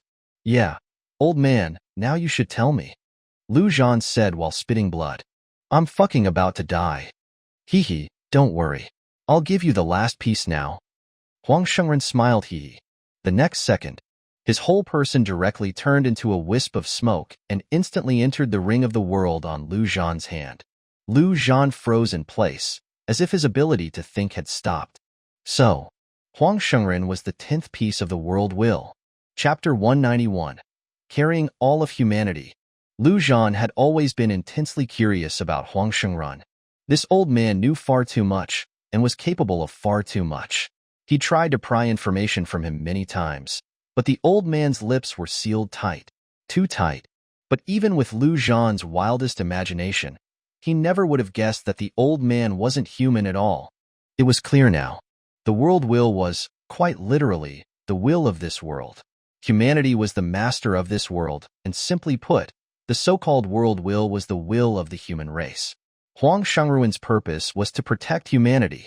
With a boom, the instant Huang Shengren entered the world ring, Lu Zhan felt the world within it undergoing rapid change. Everything became indistinguishable from a real world. So real, so clear. "Kid, as long as people are alive, the human race still exists. This world, if they want it, let them have it for now. We'll take it back sooner or later." These were Huang Shengren's last words before he disappeared. They echoed endlessly in Lu Zhan's mind. With a thought, Lu Zhan caused a nearby human to vanish from the spot, reappearing within the world ring. Possessing a complete world will made the world whole. Naturally, humans could now survive within it. And it didn't require the other party's consent. Because this was originally the will of the human race, the world within the world ring was equivalent to humanity's new world. Was this Huang Shengren's plan all along? To have all of humanity enter a new world? "Death, what are you doing?" From the sky above, several voices roared. An incredibly terrifying pressure descended, almost as if it would shatter the entire world. "Kid, what are you waiting for?" A voice boomed in Lu Zhan's mind, filled with coldness, filled with death. It was the Necropolis monarch. Lu Zhan immediately understood. The Necropolis monarch was buying him time. Without hesitation, he focused his mind. In an instant, a large number of humans vanished from their spots, entering the world ring. However, while he could control humans, he had no such control over the mutated beasts. Therefore, he could only fly out quickly, manually loading the powerful mutated beasts into the world ring. But just as he was about to load more, a pitch-black hand suddenly reached out from the void and grabbed his body. Then, with a violent pull, Lu Zhan's body disappeared from this world. In an instant, Lu Zhan felt the world invert. It felt like a century had passed, yet also like only a second. The moment Lu Zhan was pulled in, time in the world returned to normal. The attacks of the commander-level powerhouses all landed, but struck nothing but air. The humans had vanished as if they had evaporated. The entire city was left with only a few mutated beasts, trembling in fear. "Big brother, why didn't you take us with you? Death, you have crossed the line." In the void, the god-level beings of the myriad races were furious. The Necropolis monarch had set the rules, and they had always followed them. Yet, they never expected that the Necropolis monarch would be the one to break the rules. At this moment, they felt as if they had been played. As gods, the supreme beings of the universe, how could they endure such humiliation? So what? If you're not satisfied, You can come find me in the necropolis." The necropolis monarch's domineering voice echoed from the void. Then, the aura of death completely disappeared from this world. The god-level beings of the myriad races fell silent. If they joined forces, they would dare to invade any world. Except for the necropolis. Even gods did not dare to enter that place. Where is this? Zhang Tianfu stared blankly, looking at the green mountains and clear water, the azure sky. The sunlight spilled down, warming his body, incredibly comfortable. This long-lost comfort even felt unfamiliar. Kill. Kill these monsters. Brother, open your eyes and look. There are no monsters here. Where are the monsters? What's going on? It felt like my brain just shut down for a moment, and then I ended up here. The apocalypse, was it a dream? Or is this a dream now? That's not right. My weapons and equipment are still here. My power is still here. Such fresh air. It makes my whole body feel good. Is this hell? Are we all dead? Haha. If this really is hell, then dying is pretty good. Look, there's a lake over there, and there are fish. Damn. It's been so long since I've eaten fresh, real fish. At this moment, within the world ring, all the humans were bewildered. The surroundings felt both familiar and strange. Just a second ago, everyone was fighting desperately in a state of despair. The next second, they were in this brand new world. Everything was beyond the scope of their imagination. And at this moment, Beilao, Dewang, and Deshang, the three mutated beasts, began to call out. They had spent a lot of time here, so naturally, they had to take on the role of guides. Roar, roar, roar, ha ha ha, this is Brother Lu Zhan's world. Woof, woof, woof, everyone surprise. Are you surprised? The three of us have been living here for a long time. Oh, woo, woo, that's right, Brother Lu Zhan said before that humans couldn't come in here, but now they can. Ma, good brother. Roll wants to eat. Eat, food is gone. Roll was just about to eat that delicious food. This is the human emperor's world? Then where is the human emperor? Where is he? And Master Glacier is also gone. What's going on? At this moment, everyone was unsettled. Silence. Dead silence. Lu Zhan felt as if he were in a void, unable to feel any contact, sound, or aura. He opened his eyes. What he saw was an incredibly magnificent hall, far grander than his so-called city lord's mansion. Yet, such a grand hall had no color, only shades of gray and white. Where was this? Lu Zhan quickly found the answer in his heart. This was the necropolis, the world of the undead. That hand was clearly the hand of the necropolis monarch. It had pulled him into this realm of the undead. Previously, Huang Shengrun had transformed into the final fragment, completing the world will. Although it allowed humans to hide in the new world, Lu Zhan himself could not enter. Under the watchful eyes of the myriad races, how could he escape? Now, everything was clear. The necropolis monarch had intervened, pulling him into the necropolis. Having figured this out, Lu Zhan couldn't help but smile bitterly. They had survived, but they had lost their home. What was this? He was leading all of humanity, like a homeless dog, forced to leave their homeland? After the bitter smile, Lu Zhan gripped his sword tightly. He was no longer just an individual. He was the human emperor, carrying the hopes of the entire human race.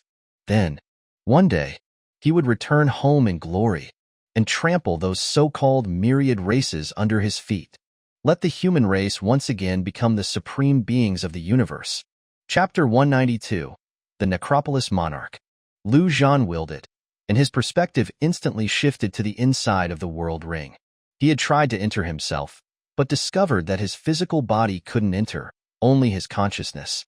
In an instant, Lu Zhan heard the bustling sounds of discussion. Some were afraid, others were excited and thrilled. The several mutated beasts were also barking incessantly, giving him a headache. He let out a cold snort. As a result, with a boom, the entire world seemed to sound a thunderclap. Even Lu Zhan himself was startled. What the hell was going on? His cold snort had turned into a thunderclap. If he took a piss, would it turn into a torrential downpour? As for the humans, they were naturally frightened. Looking up at the sky with suspicion, thinking that the monsters had descended again. "It's me, Zhan." Zhan didn't try to be mysterious and spoke directly. At these words, everyone's expressions immediately turned to excitement. Since the human emperor was still here, it meant they weren't dead, and this wasn't hell. "Brother Liu." Zhang Tianfu even jumped up like a 3-year-old child. "Time is of the essence, so I'll say a few words. This is the new world of our human race. Temporarily, here, there are no monsters, no dangers. Everyone can live in peace for now. As for the rest, I'll figure out the situation outside first." After settling everyone down temporarily, Zhan's consciousness directly withdrew from the new world. Under these circumstances, he had to first confirm his surroundings and his own safety. Who knew what that Necropolis monarch was up to? Composing himself, Zhan looked around. The entire hall was still empty, without any sound. He took a step, and the sound of his footsteps echoed throughout the hall, even causing vibrations in the air, and a large amount of dust fell. Zhan frowned. Could this be an abandoned place? How long had it been since there was any activity? Zhan walked around, but still found no abnormalities. This hall didn't even have a door, let alone any undead creatures. What the hell was going on?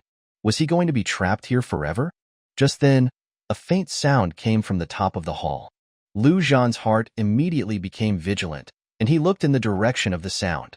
There did seem to be something different there. This place was too dark and dusty. If you didn't look carefully, you wouldn't notice anything. There seemed to be a chair. It looked quite luxurious and imposing. Zhan slowly approached, squinting to look carefully. The next second, he couldn't help but cry out in alarm, taking a step back. Holy shit! A ghost! He saw that there was an incredibly imposing chair made of bones, and on this chair, there was a dark figure, like a phantom.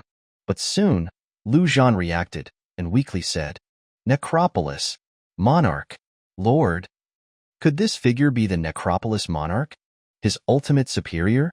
The Necropolis monarch looked at this human head, and slowly stood up. It also had no choice.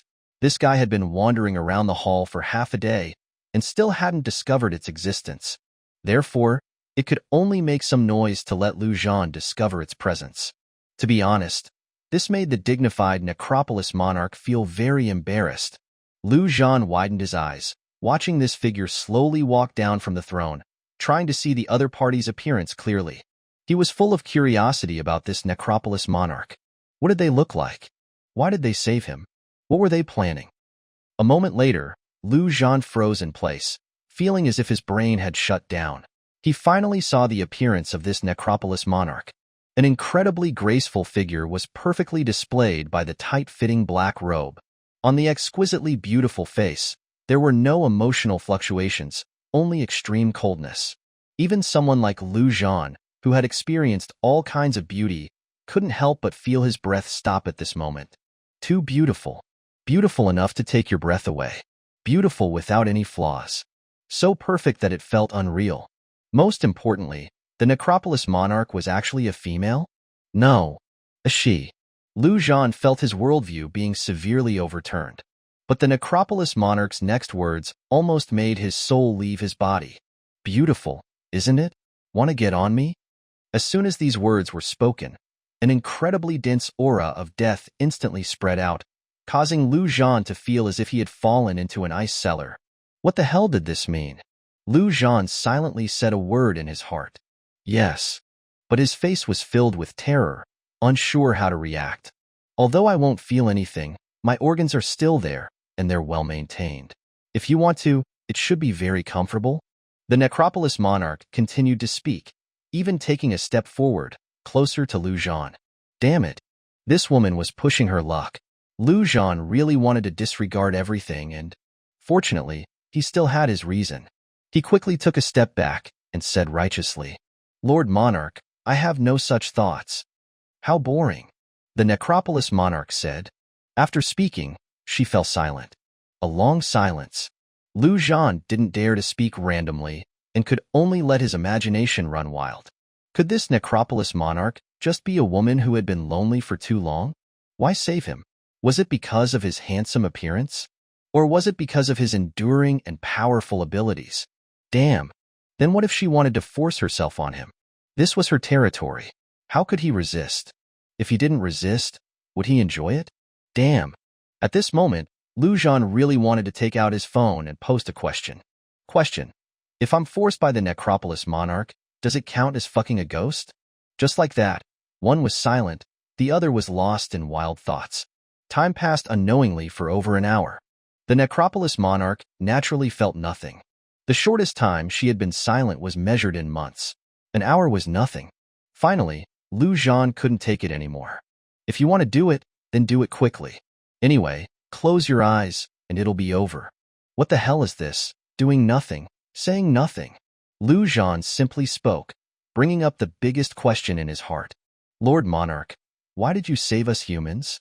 The undead and the living should, logically, be like water and fire, sworn enemies. Could it be that the Necropolis monarch was really human before she died, and still had feelings for humans? The Necropolis monarch was silent for a moment, then said, Do you know how long I've been the Necropolis monarch? Zhan naturally shook his head. Over 30,000 years. In these 30,000 years, the masters of the gods, demons, immortals, the myriad races have changed one after another. Only I, the master of the Necropolis, from beginning to end, there has only been me. Even if those god-level beings want to kill me, they can't. I am truly immortal and indestructible. Chapter 193, Beyond the God Level. Truly immortal and indestructible. Unable to age and die, and unable to be killed. This sounded impressive, but is this woman showing off her power to me? Zhan thought silently. What did this have to do with her saving humanity? But according to her, although they were all god-level beings, the gods of the myriad races would all die, either of old age or in battle. Not her. From ancient times to the present, she had always been the only god of the Necropolis.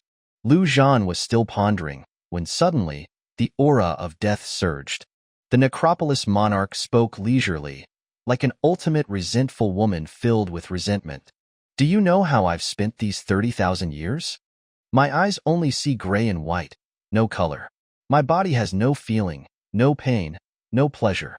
My mouth has no taste, unable to taste any delicacies. My heart doesn't beat, unable to feel any heartbeat, any excitement. I can't leave this world. I can only project a part of myself into the world of the living. This world only has those ugly undead creatures. I can't even catch some small animals to play with me. Living beings cannot survive in the Necropolis. Becoming the Necropolis monarch is not some immortal glory, but an immortal curse. I can only stay in this gray and dark world forever.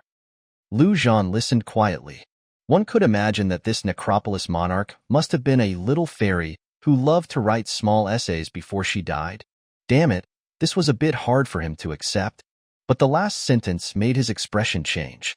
Living beings cannot survive in the Necropolis, so what about him? Wasn't he a living being? The Necropolis monarch seemed to see Zhan's doubts and said directly, The wings of death have been planted in your body. Technically, you can be considered a living dead? Living dead? Zhan frowned. What the hell was that? However, he didn't seem to have the shortcomings of the undead. You're still more on the living side now, but if you stay in the Necropolis for a long time, constantly immersed in the aura of death, I believe that before long, you should be able to transform into a true undead creature. Zhan's expression changed. This was absolutely unacceptable to him. Did this Necropolis monarch save him to have him stay and accompany her? That would be even more unbearable than forcing herself on him. See, you don't want to become an undead creature either, do you? The Necropolis monarch continued. Neither do I. Even though I became the Necropolis monarch, I still couldn't escape the shackles of the undead. I want to revive, to become human again. Zhan's heart shook. The Necropolis monarch wanted to become human? Who would believe that if it were said out loud? But at this moment, Zhan had no choice but to believe it. So, was this the Necropolis monarch's ultimate goal? But what did this have to do with him? Although he could now be said to be the human emperor, the idea of reviving the Necropolis monarch into a human was impossible to even think about. Do you know what lies beyond the god level? The Necropolis monarch looked at Zhan and asked. Zhan shook his head again. How could he possibly know these things? This Necropolis monarch really seemed to have been lonely for too long. A complete chatterbox. The Necropolis monarch nodded and continued. Beyond the god level is called eternity. The myriad races have so many gods, their ultimate goal is to achieve eternity. Do you know why the myriad races want to invade the ancestral star? It's because the ancestral star is the origin of the universe. To achieve eternity, one must be on the ancestral star. Only eternity is truly coexisting with heaven and earth, the supreme being of the universe, eternally indestructible. And only eternity can revive me, make me human again. Zhan listened quietly, his heart incredibly shaken. In just a few words, the Necropolis monarch had revealed the origin of this apocalypse. There was no earth-shattering conspiracy. There were no unbelievable grievances and entanglements. Everything was so simple, yet so natural. It was just a few god-level beings who wanted to go a step further, to reach eternity. According to the Necropolis monarch, god-level beings would also age and die. Having reached the god level, none of them wanted to die, and would certainly do everything in their power to go a step further. No wonder in his previous life, the myriad races weren't in a hurry to exterminate humanity, because the time hadn't come yet. Since they had talked about this, there was nothing to hide. Zhan simply asked directly, Lord Monarch, then why are you helping us humans? For me to achieve eternity is as difficult as ascending to heaven. You helping the myriad races, helping those god-level beings, waiting for them to achieve eternity, and then helping you? Wouldn't that be much simpler than saving me? But the Necropolis monarch's body directly emitted a large amount of death energy, saying, The myriad races? A group of traitors who betrayed their teachers and ancestors, what qualifications do they have to achieve eternity? If I couldn't get out, I would have wiped out the myriad races long ago. Zhan's heart moved. According to this Necropolis monarch really was human before she died, and an incredibly powerful human. Just like the scenes he saw earlier, perhaps she was one of the strong ones riding on the giant dragons. Then, Lord Monarch, do you think I have a chance to achieve eternity? Zhan asked. Perhaps a 1 in 10,000 chance. The Necropolis monarch said without hesitation. Over tens of thousands of years, she had naturally examined more than just one human, Zhan. But it was only when Zhan appeared that she saw a glimmer of hope. At least, Zhan was the only human who could conquer the wings of death. 1 in 10,000? Zhan was a little speechless, not knowing if this was a compliment or a criticism. 10 years from now, the ancestral star's spirit treasury will open. At that time, the opportunity to achieve eternity will appear. So, you have 10 years. In 10 years, you must at least reach the god level. To be honest, even I find it a bit unbelievable. A 1 in 10,000 probability is already extremely high. The Necropolis monarch glanced at Zhan and said, 10 years? Spirit treasury? Zhan felt as if he had obtained some incredible information again. Was that spirit treasury the opportunity to achieve eternity? But before he could ask, the Necropolis monarch had already said directly, Do you still want to stay? Your arm is already showing signs of undeadification. Zhan looked at his arm and was immediately startled. He saw that it was shrouded in a deathly aura and quickly said, Lord Monarch, please send me. He suddenly froze. Send him back to the ancestral star? That would be a sure death sentence. But if he didn't go back, where could he go? Stay in this necropolis forever? Not to mention whether he would become an undead. He wouldn't be able to increase his strength. By killing the undead? At this moment, Zhan suddenly felt a little sad. He had a home but couldn't return. Humanity had become a wanderer. The Necropolis monarch naturally saw Zhan's doubts and said directly, Currently, in the entire universe, there is only one place that can accommodate you. Where? The Chaotic Star Sea. Chapter 194. The Chaotic Star Sea. The Chaotic Star Sea? Zhan frowned. Just the name itself suggested this wasn't a good place to be. The Chaotic Star Sea is composed of a large cluster of small planets, the Necropolis monarch explained. These planets have extremely harsh environments, and from time to time, they're swept by star sea black gales. Even emperor-level beings, if caught in one, risk perishing. Unless absolutely necessary, The myriad races avoid the chaotic star sea.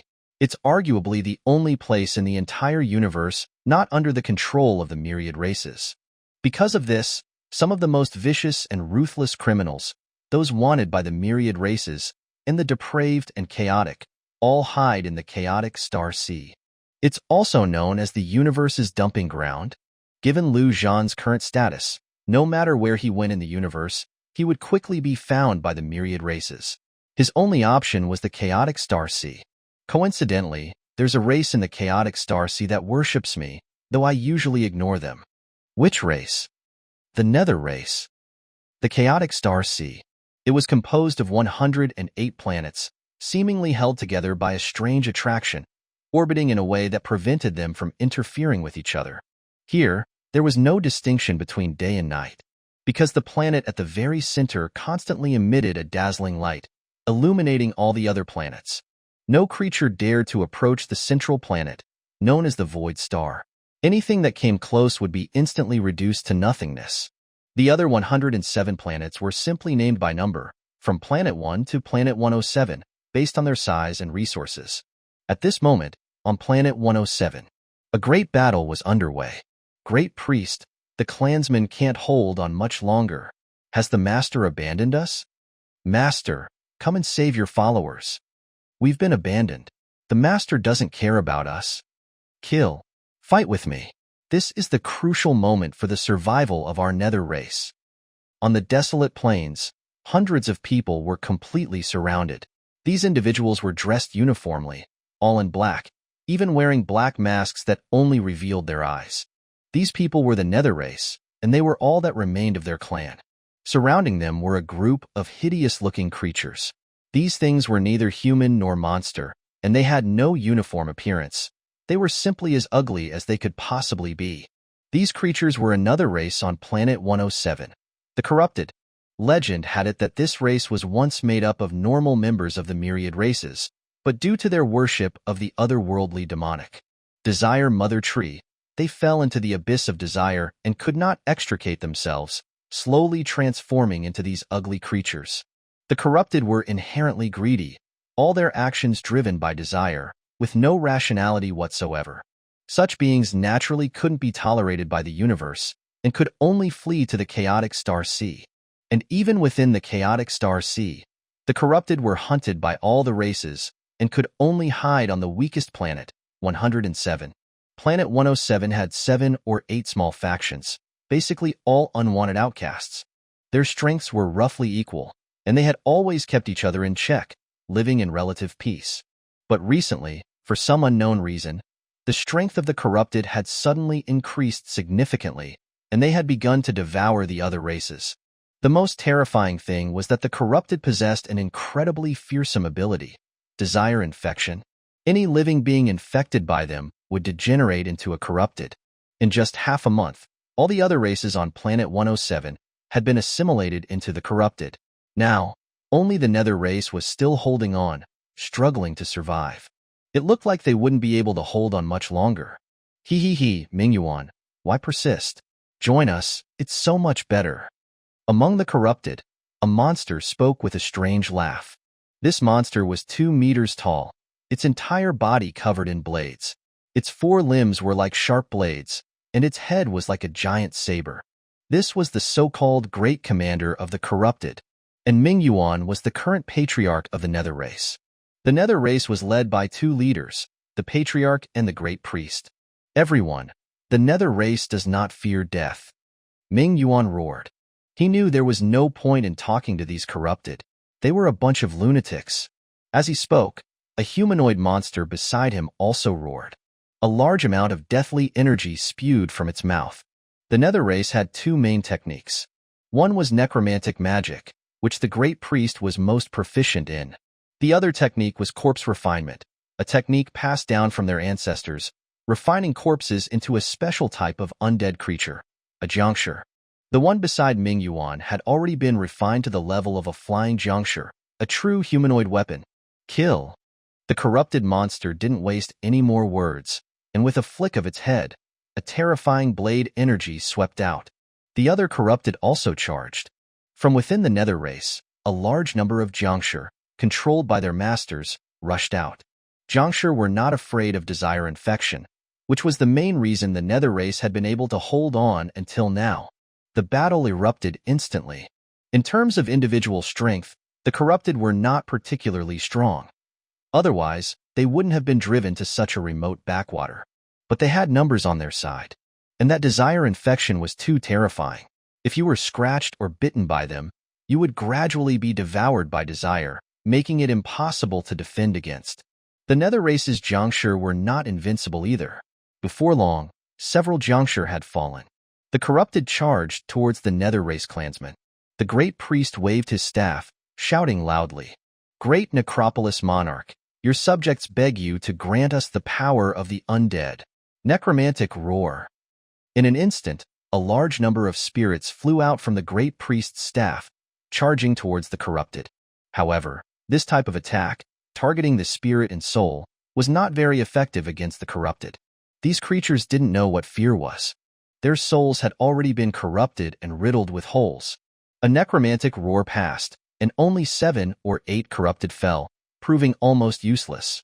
Seeing a group of corrupted rushing into the ranks of his clansmen, tears flowed from the great priest's eyes.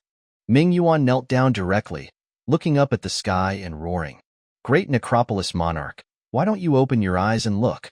We are your people. Have you abandoned us? Please, save your people." Boom! Just then, from the sky above, there was a sudden loud noise. An incredibly terrifying pressure, as if it covered the sky and the earth, enveloped the entire planet.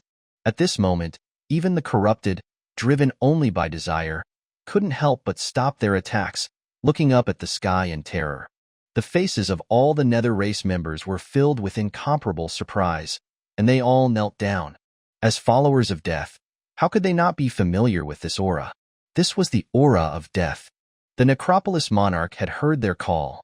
The Necropolis monarch had truly descended. Chapter 195, Desire. Under everyone's watchful gaze, with a rip, the sky seemed to be torn open. Then, something was thrown out like garbage, struggling for a while before managing to stabilize itself, avoiding a direct fall to the ground. You stinking woman. Just you wait. Zhan turned back, cursing at the rift. What did the Necropolis monarch take him for? Just throwing him out like that? But the next second, a finger extended towards Zhan, terrifying beyond measure. "I'm sorry, Lord Monarch, I was wrong." Zhan immediately admitted defeat. Humph! A cold snort came from the rift. Then, it closed. Zhan raised his middle finger in that direction, but didn't dare to speak again. Only then did Zhan notice that there were so many creatures below. He was startled when he saw the corrupted. What the hell were these things? They were too ugly. Even uglier than the monsters. Zhan waved his hand below, greeting them. "Hi, everyone. Which of you are the Nether race?" The Nether race were the followers of the Necropolis monarch. The Necropolis monarch had thrown him here, so she obviously wanted him to take care of them. And the situation below clearly showed two factions. One was attacking, and the other was about to be wiped out. So, which side should he help? Hearing this voice, although the guy in the sky looked unreliable, with the black wings behind him and the strong aura of death just now, Ming Yuan could be sure. Even if he wasn't the Necropolis monarch, he was the monarch's envoy. He immediately said loudly, "Are you the envoy of death, Lord Envoy?" "Lord Envoy, we are the most loyal followers of death, the Nether race. Please save us." On the other side, the corrupted great commander roared furiously, "Kill them!" But as soon as he spoke, a terrifying sword energy descended from the sky, directly hitting his blade head. With a boom, this ugly creature was shattered into pieces. However, it didn't die. The shattered parts quickly grew heads. One great commander had turned into more than a dozen. This scene made even Zhan confused. What the hell was this thing? "Lord Envoy, be careful. They are the corrupted creatures swallowed by desire and evil." Ming Yuan quickly reminded him. "Corrupted?" Zhan raised an eyebrow. That name sounded like a villainous title. Below, the battle that had been interrupted by Zhan's appearance started again, and quite a few ugly creatures with wings flew up into the sky, attacking Zhan. "Lord Envoy, be careful. You must not be bitten by the corrupted." At this time, Mingyuan still didn't forget to remind him, because he knew very well that if the envoy was finished, then their nether race was completely finished. Zhan was unmoved. In his perception, these corrupted weren't very strong, only at the level of brave-level monsters. Then he slashed out a few swords, blasting all those who flew up to smithereens. Looking at the ground, he happened to see a nether race member being bitten by a corrupted, directly mutating before his eyes. Good heavens! Wasn't this just like zombies? He originally wanted to let Zhang Tianfu and the others come out for some exercise, but it seemed that wouldn't work. It wouldn't be good if they were infected. As for how to deal with these zombie-like things, it was also very simple. Zhan waved his hand casually. The undead of the great demon general and number 1 immediately appeared in front of him. Besides that, there was also a big guy. A bone dragon. This was something Zhan had shamelessly begged from the Necropolis monarch. Now, Zhan was undoubtedly the Necropolis monarch's person. It was perfectly normal to ask for a bone dragon. And this bone dragon was just a commander-level undead, not particularly strong, mainly for its imposing presence. Zhan sat directly on the bone dragon's back. The undead of the great demon general and number 1 had already charged towards the corrupted.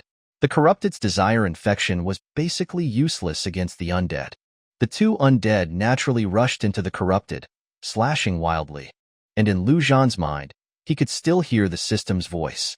Ding! Congratulations on killing. His attribute panel was still there, and he could still gain experience.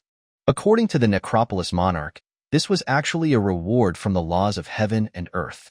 Not only humans, but other races could also obtain various rewards for killing each other. But humans could obtain the most generous rewards, because legend had it that these laws of heaven and earth were established by an ancient human powerhouse. In less than 10 minutes, more than half of the corrupted had been slaughtered. The pressure on the nether race members was greatly reduced, and Mingyuan even led the way, shouting, "The Necropolis monarch's divine might is boundless." Zhan sat on the bone dragon's back and suddenly saw in the air ahead. A completely naked beauty was walking towards him. In an instant, Zhan's eyes were attracted to her. This creature seemed to be able to evoke the most primal desires in a man's heart. The beauty approached step by step, floating beside Zhan, about to reach out and touch him. Zhan swung his sword, directly slashing at her. In an instant, the beauty's figure turned into foam and disappeared. Zhan sneered inwardly. In this regard, he was battle-hardened.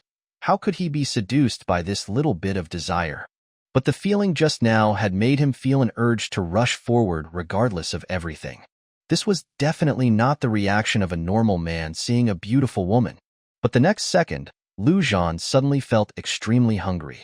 The corrupted and the nether race on the ground seemed to have become food in his eyes, and he couldn't wait to rush down and have a feast.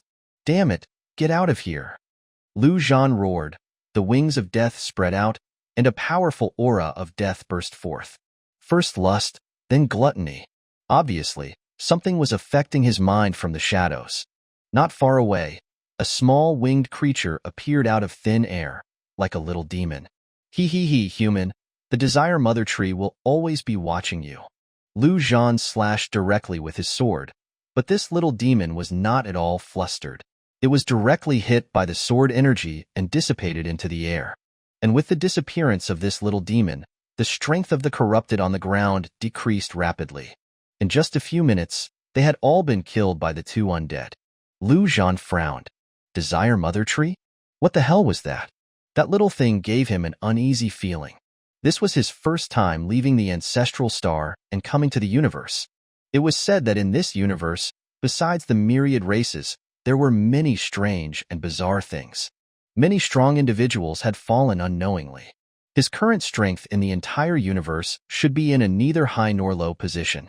He could be considered a strong individual, but he was definitely not yet at the point where he could be arrogant. He still needed to keep a low profile, lest he capsize in a gutter. Chapter 196. Choice. Zhan controlled the bone dragon to slowly land on the ground. In an instant, all the remaining nether race members knelt down, hailing the greatness of the Necropolis monarch. Zhan was naturally unmoved by this scene. he had experienced even grander scenes. Which of you is in charge? Zhan asked directly. When arriving in a strange place, the first thing to do was naturally to find someone to clarify the situation. Soon, two people crawled out from the kneeling crowd. Lord Envoy, I am Ming Yuan, the patriarch of the Nether race. Lord Envoy, I am the great priest of the Nether race. The Nether race great priest had no name, only a title. As the only ones who could slightly communicate with the Necropolis monarch, they were not qualified to name themselves. They could only wait for the Necropolis monarch to bestow a name. All rise. Zhan waved his hand, recalling the three undead into his space. Then he looked at the two leaders and said directly, "Take off your masks." The Nether race's attire, looking like they were doing something sneaky, did not conform to Zhan's upright image. This? Ming Yuan and the great priest only hesitated for a moment and quickly did as they were told, removing their masks. Although this was a long-standing rule of the Nether race, who was the other party? The Necropolis monarch's envoy. That was the Necropolis monarch's will. Even if they were told to die directly, they had to do it. Zhan looked at the two faces. They looked similar to humans, but they were too pale, and it was an incredibly pale white, a completely abnormal white. He didn't know if it was because they had been covered for too long, or if they were malnourished. This great priest was, as he had thought, an old and decrepit man. But this patriarch, Ming Yuan, with his handsome face, even Zhan was a little jealous. This was the proper appearance of a pretty boy who could live off a woman's support. To cover up such a face was simply a waste of natural resources. Where are the rest of your Nether race? With a thud, Ming Yuan knelt down again, his face full of remorse. Lord Envoy, I am incompetent and failed to protect my clansmen. Zhan glanced behind him. Good heavens! There were only a little over 100 people. Could this even be called a race? A village was bigger than this, but this was also good. If there were too many people, he wouldn't know how to manage them. Ming Yuan, tell me about the situation in this chaotic star sea. Zhan continued to ask. Ming Yuan's eyes immediately lit up. What did Lord Envoy mean by asking this? Could it be that he was planning to stay here? Was this the Necropolis monarch's intention? Was the monarch finally going to spread her divine might? Had their Nether race, after waiting for so long, finally reached the moment of their rise? The more Ming Yuan thought about it, the more excited he became, his voice trembling as he said, Lord Envoy, this chaotic star sea has a total of 108 stars. Ming Yuan spoke for nearly an hour, roughly explaining the various major and minor forces in the chaotic star sea. Zhan listened, his heart growing heavy. According to Ming Yuan, there were even Emperor-level beings in this chaotic star sea, and they were Emperor-level beings like the giant dragons. If he provoked them, they could crush him in minutes. But fortunately, Planet 107 was like a remote backwater. That level of powerhouse wouldn't even bother to look here. It seemed that he still needed to develop Weisua. This means to develop in a cautious, low-key, and opportunistic way, like a weasel for a while. So, according to what you're saying, there are no other races on Planet 107 anymore? Only your Nether race? Zhan asked. Yes, Lord Envoy. There used to be 7 or 8 small races here, but some time ago, the corrupted went crazy and wiped out all the other races. Now that the corrupted have also been wiped out by you, only we remain. Ming Yuan said. Zhan glanced around. This planet wasn't very big, probably about 1% of the size of the ancestral star. But then he thought, did this mean that this planet now belonged to him? He was now a person with a planet. By the way, Ming Yuan, I have some friends who want to settle down here for now. Is that all right? Zhan asked. Lord Envoy, your friends are our superiors. Ming Yuan said immediately. The superiors of the undead envoy, wouldn't that be undead creatures? Ming Yuan was naturally very welcoming. Zhan nodded, his consciousness entering the new world directly. At this moment, the new world had undergone great changes. The prototypes of cities had already appeared. Among the humans, there were still many people with life professions surviving, gradually resembling the pre-apocalyptic world. The only problem was that it was too peaceful. That's right, it was peaceful. After experiencing the bloody battles of the apocalypse, many people were somewhat at a loss for what to do with peace, not knowing what to do. Zhan looked at the new world. He spoke directly. Everyone, I have come to a new planet. You all have a choice. You may continue to live in this new world, or come out here to live. However, be warned, life out here is not so safe. Your life could be at risk at any moment. The instant Lu Zhan's voice fell, he heard the voice of Zhang Tianfu shouting, "Out, out! Brother Lu, quick, let me out!" The days without Brother Lu. Who knows how miserable they were? Like a year for every day. A new planet? Has the human emperor taken us away from Earth? Whoa, does that make us aliens? Hell yeah, I want to go out and see what the universe looks like. That's right, I also want out. It's good in here, but it is too safe. The universe is probably very dangerous. I'm just a cook. I'll stay here. All at once, the humans in the New World debated. The majority had chosen to stay. The end of days had worn many people down, and now finally having a place of peace. Naturally, they did not want to face death again. Of course, there were also many who loved battle that chose to come out, like Yang Zhan and Jia Zhang. They were born for killing. As for the mutated beasts, they were all already howling in unison. Among the mutated beasts, none were docile. They were willing to give their lives for food. Roar, roar, roar. Good brother Lu Zhan, I'm so hungry. I want food. Oh, woo, woo. That's right, that's right. Good brother Lu Zhan, eat, eat, eat. Ma, ma, ma. Eat, eat, eat, eat, eat. All of you shut up. Lu Zhan yelled with rage.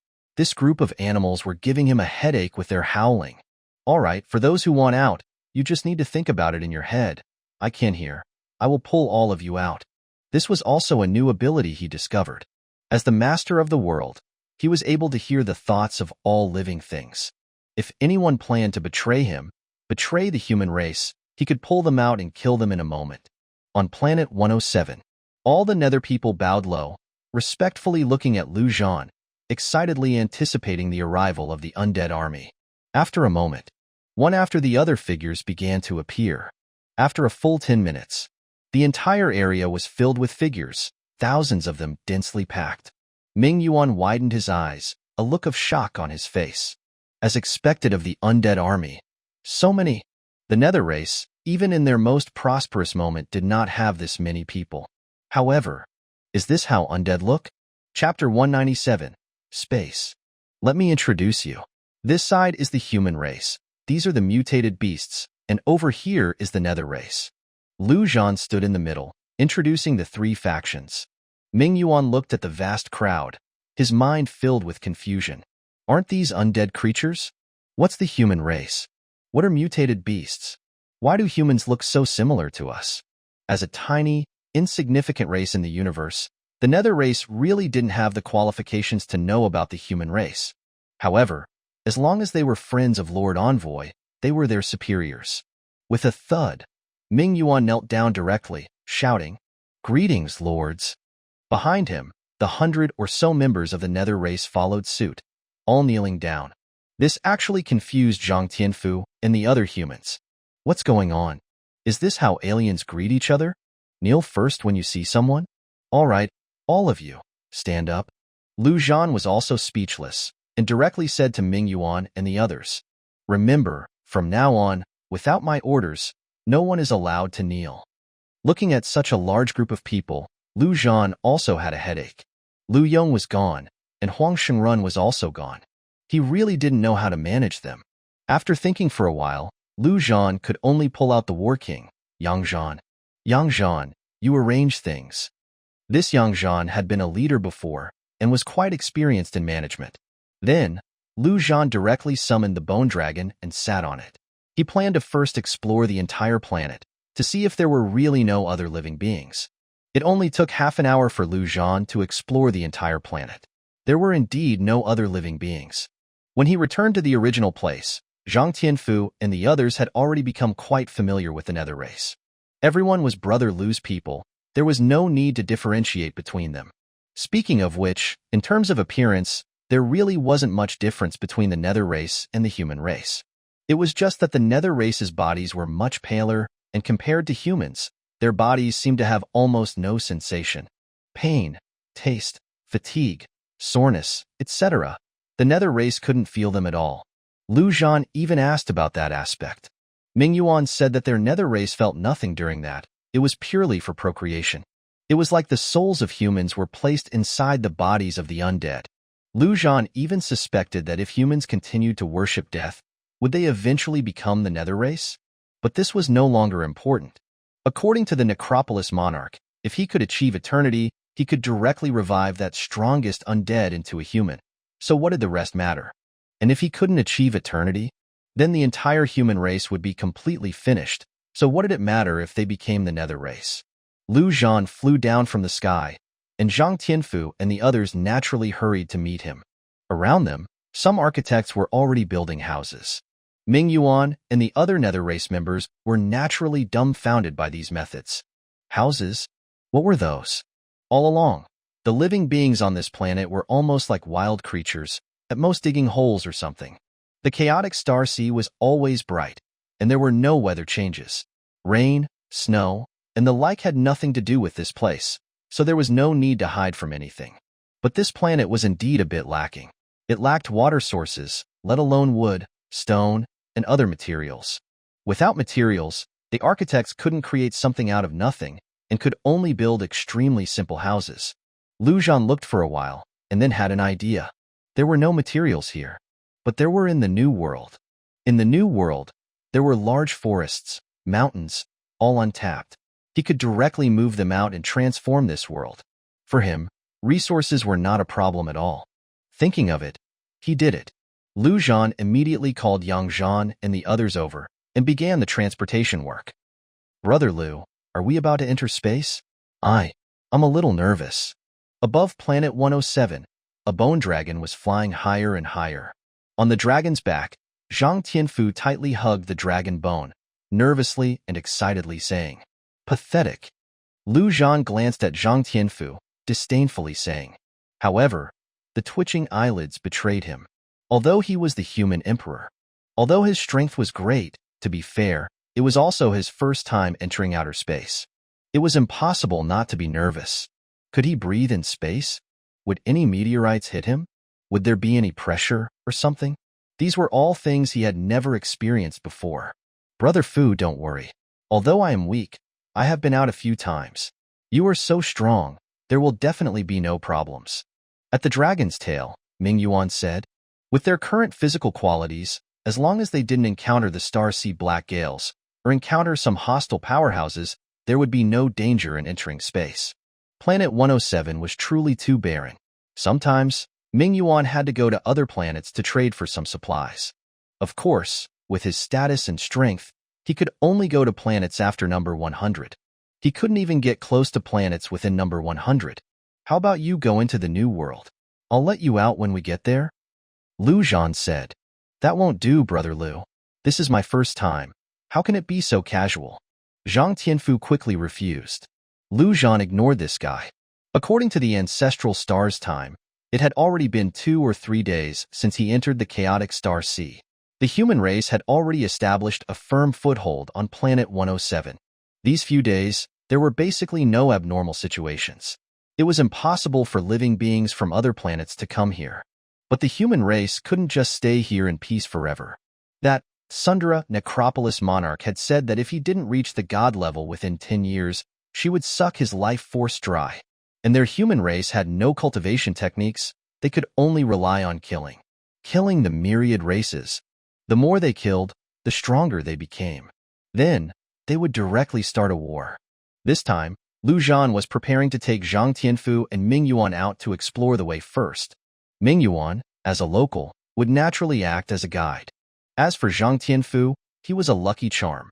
His role was to avoid misfortune and seek good luck. In silence, the bone dragon flew higher and higher. After an unknown amount of time, suddenly, with a boom, Zhan felt his body lighten, as if he were about to float. With a slight effort, he stabilized himself on the bone dragon. He looked around. They were already outside the planet. Brother Liu, Brother Fu, we have entered space. Ming Yuan quickly reminded them. Beside him, Zhang Tianfu slowly opened his eyes, looking around, saying with disappointment, Brother Liu, it's so bright. This universe was far from being as dazzling and beautiful as imagined. There were no beautiful stars, let alone a galaxy. There was only the central, incredibly dazzling light, hurting the eyes. With that as the center, many planets surrounded it, and their planet 107 was on the outermost edge. Chapter 198, Black Dragon Pavilion. Brother Lu, that's Planet 1. It's said that no living being can go there. Ming Yuan pointed at the central light and said. Lu Zhan looked over there, wanting to see clearly, but found that he couldn't see anything, only white. Planet 88, which one is it? Lu Zhan asked directly. Brother Lu, it's over there, still a long way away. Ming Yuan stretched out his hand, pointing into the distance. Over there, illuminated by the light, it was impossible to see clearly. The 107 planets of the chaotic star sea basically all had controllers. It was just a matter of whether it was one force or several forces. And if a living being from one planet wanted to go to another planet, they were subject to strict control by the controlling organization. You have something good? They'll just confiscate it. In the chaotic star sea, strength was everything. There was no reasoning. Only Planet 88. There were no managers. Any living being could enter and exit freely, making it the trading center of the entire chaotic star sea. Of course, those without sufficient strength didn't dare to go to Planet 88. No managers meant that it was incredibly chaotic, with robberies and killings happening everywhere. It could only be said that in this chaotic star sea, the weak didn't even have the qualifications to trade. Then let's go, Lu Zhan said, directing the bone dragon to fly in that direction. He wanted to kill, but he couldn't just kill aimlessly. If he provoked someone he couldn't beat, that would be courting death. Although Ming Yuan was a native of this chaotic star sea, he could basically only stay on the weakest planet 107. He had nowhere to go to obtain information, and only had a general understanding of the entire chaotic star sea. He knew almost nothing about the specific forces on each planet. To figure this out, Ming Yuan suggested going to Planet 88 for trade. Trade wasn't just for items, but also for information. And on Planet 88, as long as you had money and strength, there was no information you couldn't obtain. This chaotic star sea was incredibly vast, with great distances between each planet. It would take them quite a while to travel from Planet 107 to Planet 88. Lu Zhan lay down on the bone dragon's back, closing his eyes to rest. Zhang Tianfu was curiously looking around, seemingly still full of curiosity about this universe. As for Ming Yuan, he was vigilantly looking around. This chaotic star sea was not so peaceful. Besides the most dangerous star sea black gales, there were also star pirates, who specialized in robbing travelers between planets. These star pirates were extremely strong and ruthless. They not only robbed, but also left no survivors. Although the probability of encountering star pirates in this vast chaotic star sea was not high, Ming Yuan had to be on guard. After a while, Ming Yuan's expression suddenly tightened. He saw in the distance, a strangely shaped object was rapidly approaching. It was a dragon-shaped starship. Brother Fu, quickly wake up, Brother Lu, Ming Yuan said, his voice trembling. However, he didn't need to remind him. Lu Zhan had already stood up, looking at the starship, and asked, "What's the other party's background?" Judging by their appearance, they were coming for his bone dragon, and they were not friendly.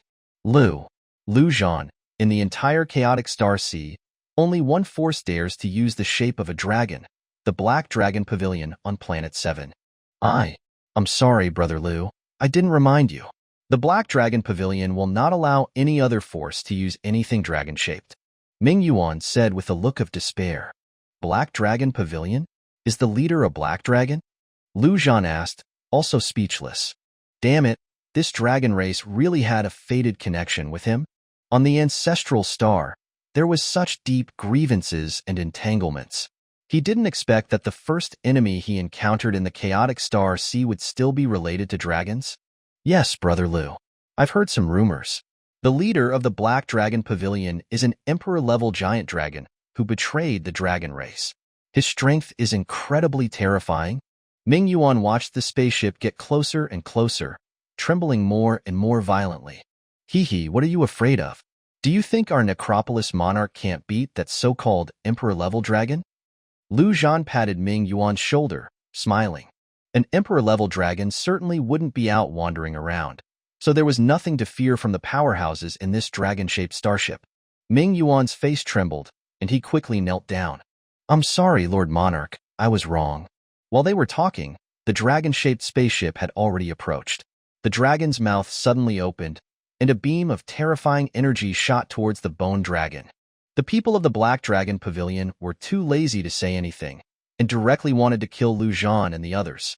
With their power in the chaotic star sea, any living being who dared to break the rules would definitely die. Zhan's mind moved. The bone dragon beneath him also opened its dragon mouth, and a black death dragon breath spewed out. As a top-level undead creature, the bone dragon was not just for show. Its strength was also extremely top-notch, even not weaker than the undead of the Great Demon General. Boom! The two energies collided directly in the air. The powerful shockwaves spread out, seemingly evenly matched.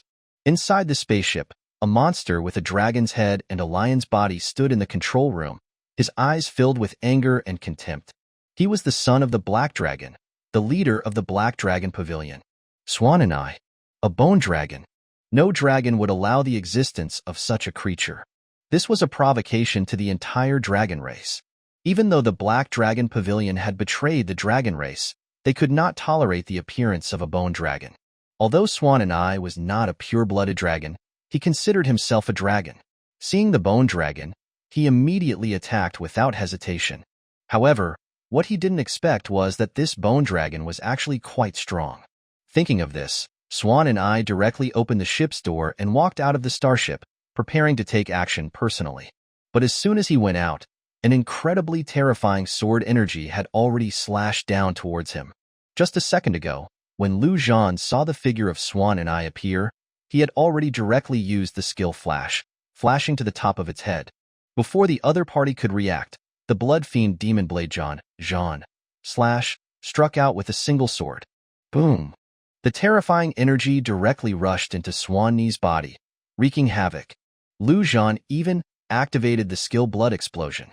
In his senses, this monster's strength should be between the brave and commander levels.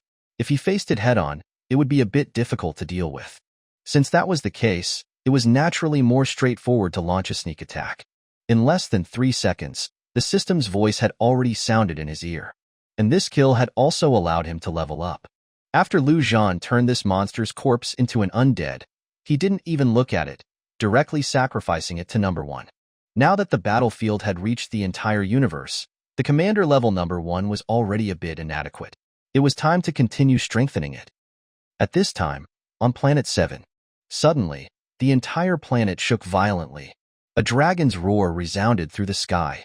Notify the entire chaotic star sea. Find the one who killed my son, and you will be richly rewarded. Chapter 199. The Starsea Pavilion. Having dealt with the attacker, Zhan had a thought. He touched the starship and, in an instant, stored it within his new world. This was all about leaving no trace, destroying both body and evidence. Originally, he'd intended to keep a low profile. After all, there were many beings in this star sea he couldn't afford to provoke. But there was no helping it. This guy had come at him with lethal intent, not even bothering to talk. Zhan couldn't be blamed for his response. Back on the bone dragon's back, Zhan pondered for a moment. It seemed that riding this bone dragon was indeed a bit reckless. This place operated without any semblance of reason. If someone didn't like the look of you, they'd attack without hesitation. If he'd encountered an Emperor-level expert this time, he would have likely been sent back to the embrace of the Necropolis Lord. But without the bone dragon, he himself was fine.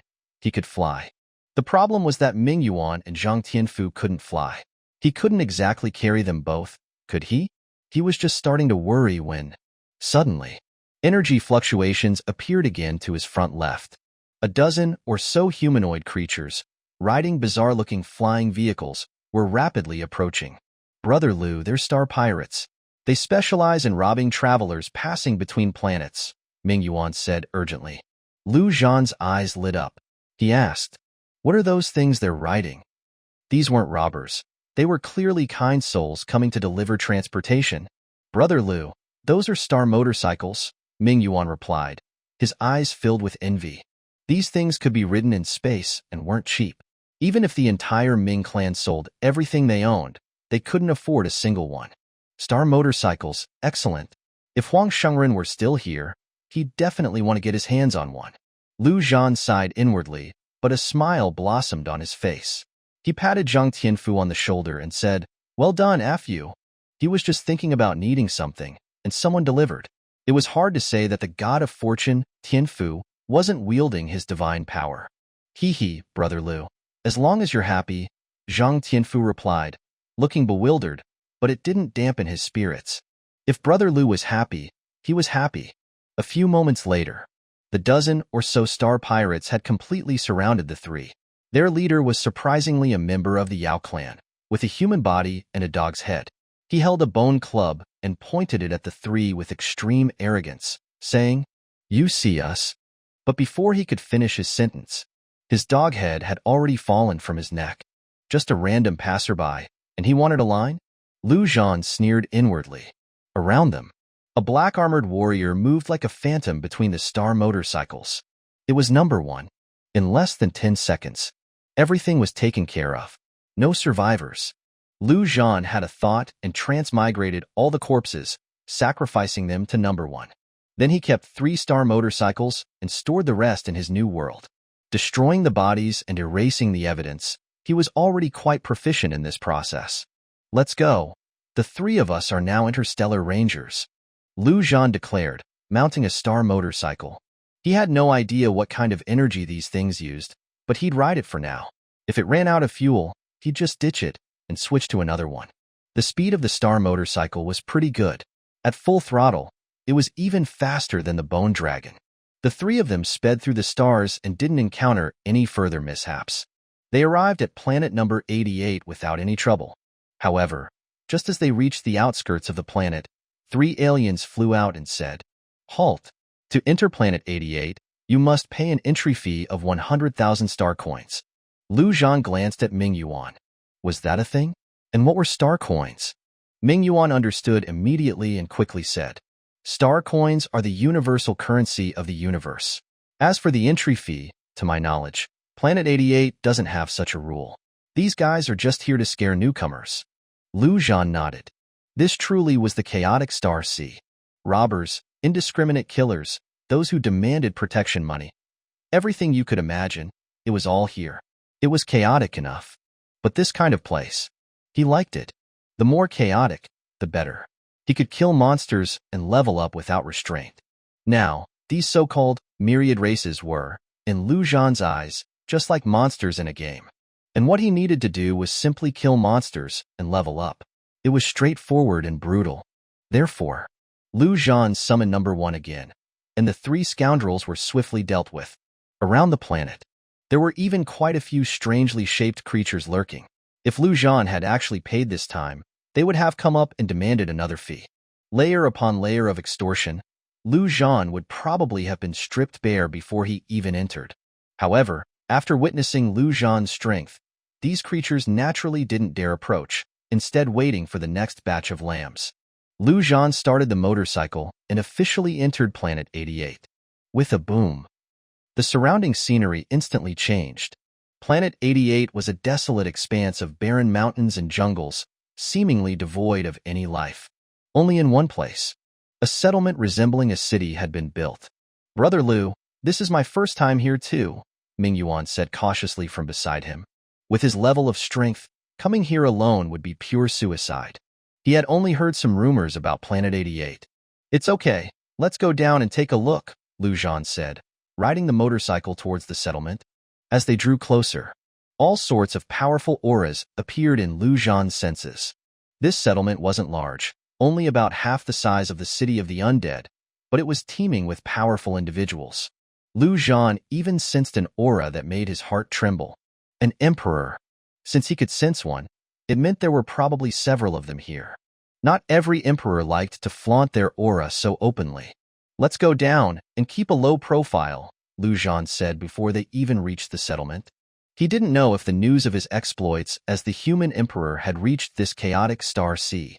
If it had, and his identity was exposed, he would probably be captured in an instant. However, Lu Zhan had long since used the disguise mask to change his appearance, and the Necropolis Lord had also anticipated this situation and completely concealed his aura. As one of the most powerful beings in the universe, with the Lord himself taking action, Even an emperor-level expert couldn't see through Lu Zhan's identity.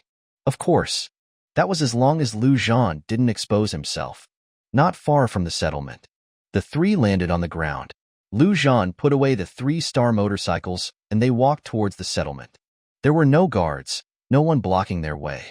The three entered the settlement smoothly. For a moment, Lu Zhan's eyes were opened wide. All sorts of strangely shaped aliens. And all kinds of buildings, some even just holes dug in the ground. It could only be said that not all races liked living in houses. The various wonders here constantly challenged Lu Zhan's senses. The alien scenes he had seen in movies before were like a drop in the ocean compared to this place. Zhang Tianfu also looked around curiously, full of wonder. "Brother Lu, that should be the Starsea Pavilion," Ming Yuan said, pointing to the tallest building in the settlement.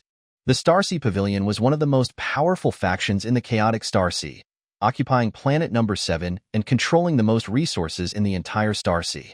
On planet 88, the Starsea Pavilion was the biggest seller, without exception. There had once been a rumor that if you offered a high enough price, the Starsea Pavilion could even sell the corpse of an emperor. Chapter 200, The Ascendancy Pavilion. Of course, these were just rumors Ming Yuan had heard. With his strength, he couldn't possibly verify any of them. It would be a blessing if he didn't end up selling himself. Lu Zhan nodded, but didn't reply. His attention had been captured by a humanoid figure.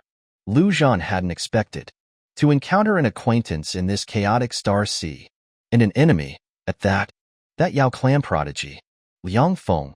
Lu Zhan's gaze flickered for a moment, and he said calmly, "You too, go to the New World and rest for a bit. I have some business to attend to."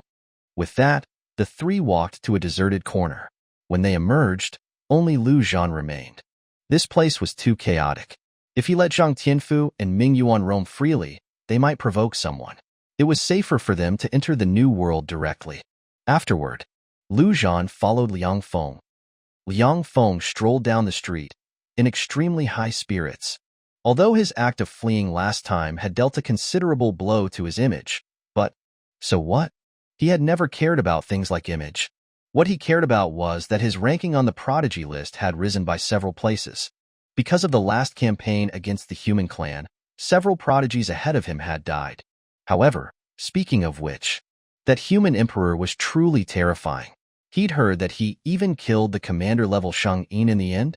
That one was a truly dazzling and brilliant prodigy, renowned throughout the myriad races.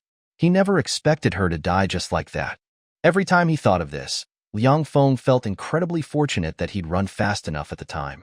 This time, he had come to the chaotic Starsea with elders from his clan on a secret mission.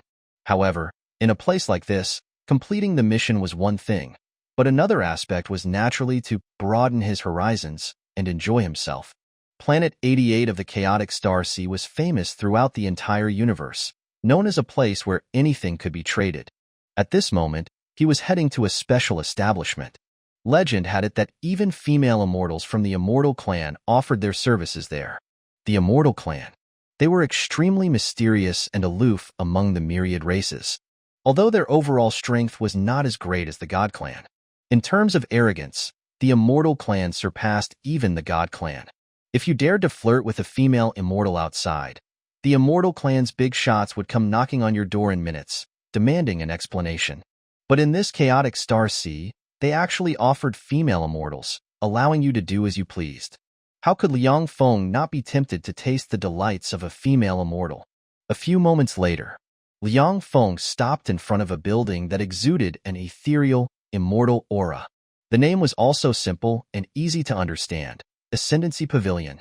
Sangshangu, Shangxiangu, literally Upper Immortal Pavilion. But the Shang can also mean to ascend or to have sex with, implying a double meaning. The place to ascend female immortals. There were no guards at the entrance. Liang Feng, filled with excitement, walked straight in. He didn't notice that shortly after he entered, a human also followed him inside. Entering the building, he found himself in an incredibly luxurious hall. It was filled with an ethereal, immortal aura, like a fairyland. Legend had it that the Ascendancy Pavilion specialized in trafficking members of the Immortal Clan, whether female or male immortals, or even the corpses of immortals. If you were short on funds, You could purchase a one-time service from an immortal. If you were wealthy and powerful, you could even buy an immortal outright and take them home, to do with as you pleased. With the Immortal Clan being a powerful race ranked in the top 10, the Ascendancy Pavilion's ability to conduct this kind of business meant that the power behind it was unimaginable. When Liang Feng entered the hall, it was already crowded. Everyone has come at just the right time. Today, we have just received an item of exceptional quality. A hoarse voice announced from the front of the hall. Following the sound, he saw a figure completely shrouded in darkness. It was impossible to discern their strength, appearance, or even their race. This was the pavilion master of the Ascendancy Pavilion. As soon as the voice fell, the door at the back of the hall opened. The pavilion master clapped his hands, and a woman wearing a white dress walked out. Her expression was blank and devoid of emotion, clearly controlled by some kind of technique.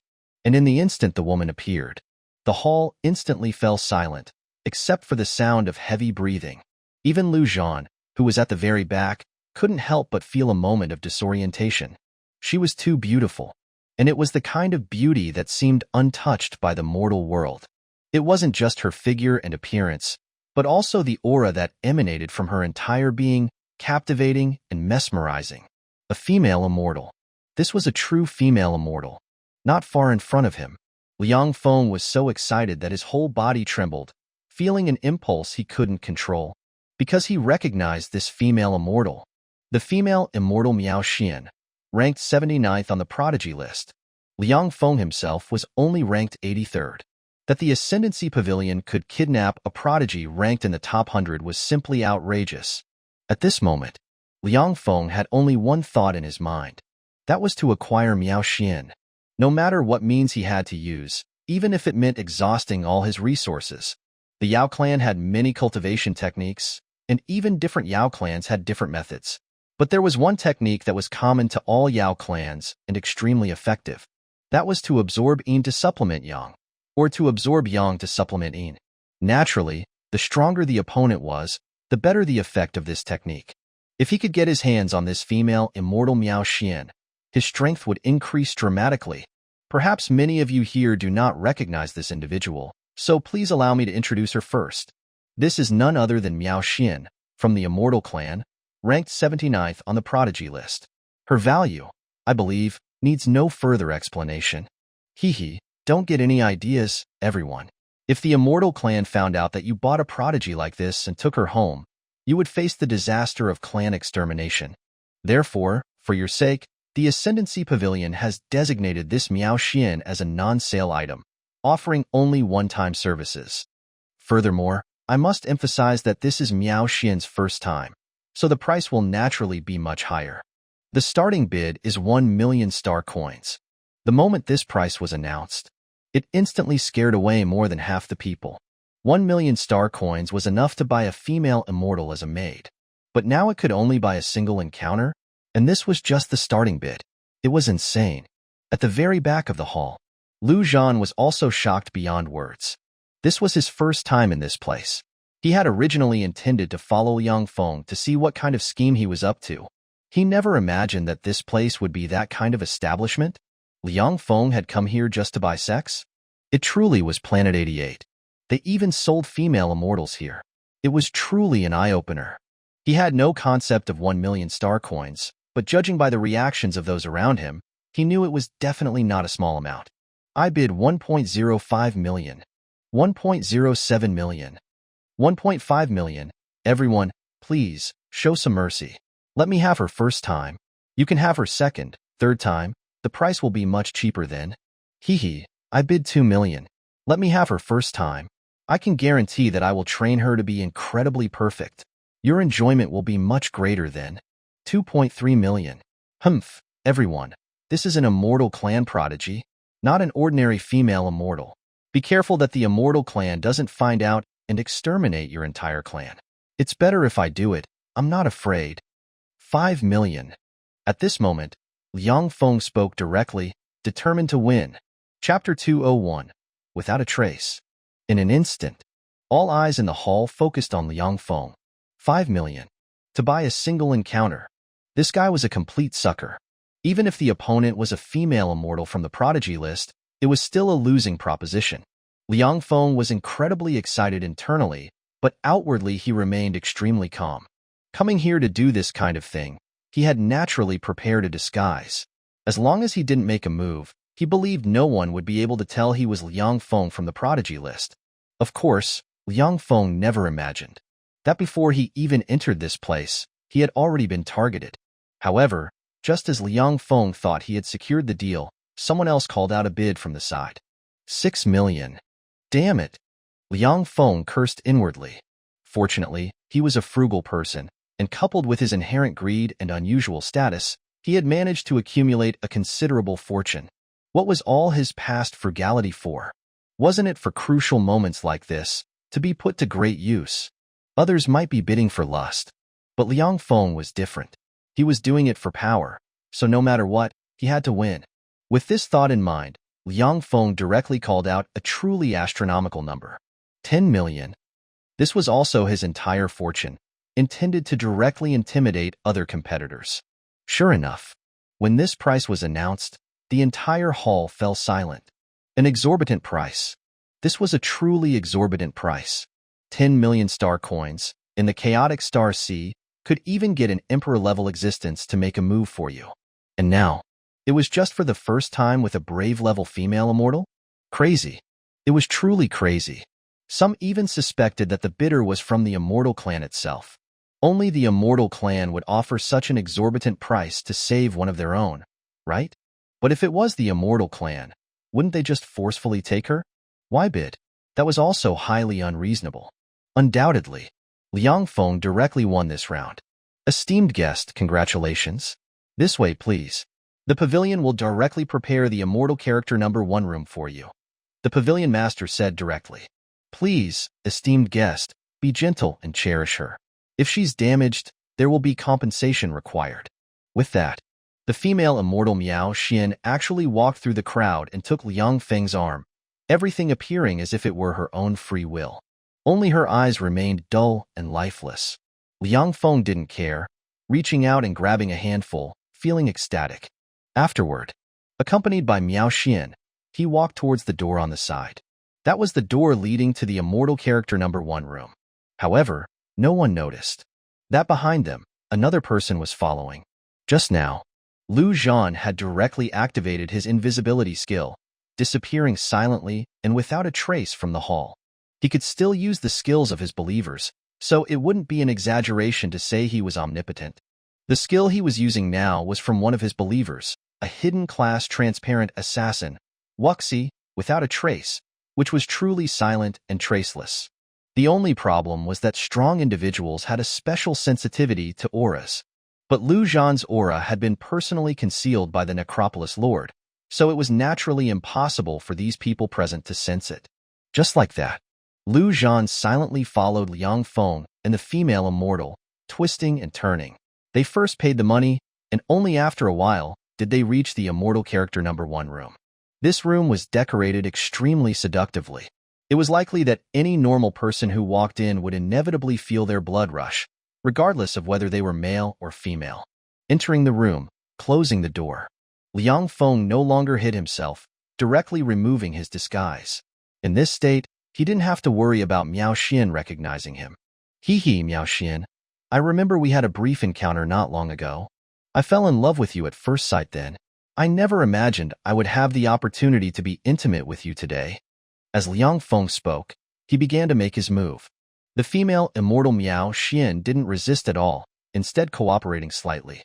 It had to be said, the Ascendancy Pavilion's control methods were truly brilliant. They made the female immortals obedient, yet they didn't act like mere puppets.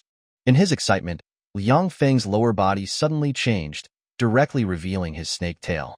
Just as Liang Feng was about to take things further, a voice suddenly sounded in his ear. Xiaofengzi, you've exposed your snake tail. I've caught you. Liang Feng's whole body trembled, and his snake nearly shriveled up in fright. Just as he was about to reveal his true Yao clan form, a blood-red sword was already placed at his neck. Xiaofengzi, be careful. If you get too excited, I might not be able to control my strength, Zhan said lightly, his voice full of menace. Even before he transmigrated into the undead scourge, he could easily defeat Liang Feng, let alone now. Killing him would be a piece of cake. From the previous battle, it was clear that this guy was a cowardly and insidious villain who valued his life above all else. This kind of person would give up anything for their life. This was his greatest advantage, but also his greatest weakness. Sure enough, hearing the threat, Liang Feng instantly froze, not daring to make any untoward movements. He said softly, "Big brother, if you want this female immortal, she's yours." In his mind, the other party's purpose here was only for this Miao Xian. At the same time, he was cursing the Ascendancy Pavilion furiously in his heart. This damn place dared to claim to put customers first and prioritize safety. If he got out of here, he would definitely demand an explanation. However, while he was still feeling indignant, he saw a face appear in front of him, the face from his nightmares. Hu, human emperor. Xiao Fengzi, long time no see. Why did you run off without saying goodbye last time? Zhan deliberately removed his disguise, revealing his true face, precisely to evoke fear in the other party. I'd like to invite you to a place to sit and chat. Do you agree? Zhan was very satisfied with the other party's reaction and asked lightly. Liang Feng didn't hesitate at all and quickly nodded.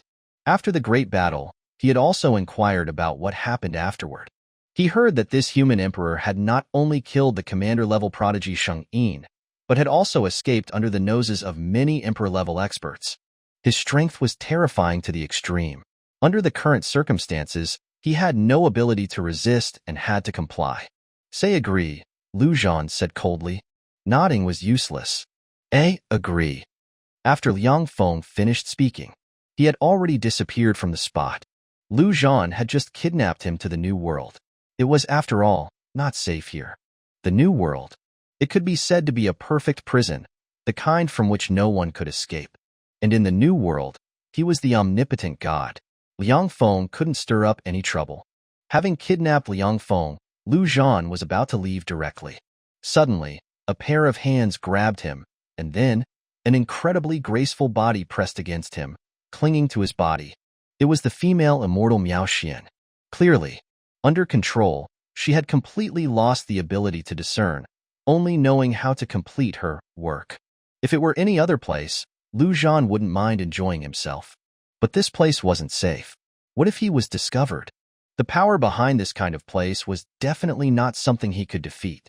After thinking for a moment, Zhan had a thought and tried to pull Miao Xian into the New World as well. Unexpectedly, it succeeded directly. Afterward, Zhan's figure disappeared again. With a flash, he was already outside the Ascendancy Pavilion. Chapter 202, Necromantic Contract. On the street, Zhan casually strolled around while projecting his consciousness into the New World. He saw that in a mountain range, the newly arrived female immortal Miao Xian had actually regained her senses. Looking around vigilantly, she shouted loudly, "Who is it? If you have the guts, show yourself." Good heavens, she was a feisty one. Zhan thought to himself with a hint of regret. He hadn't expected that bringing her into the New World would sever the mysterious control.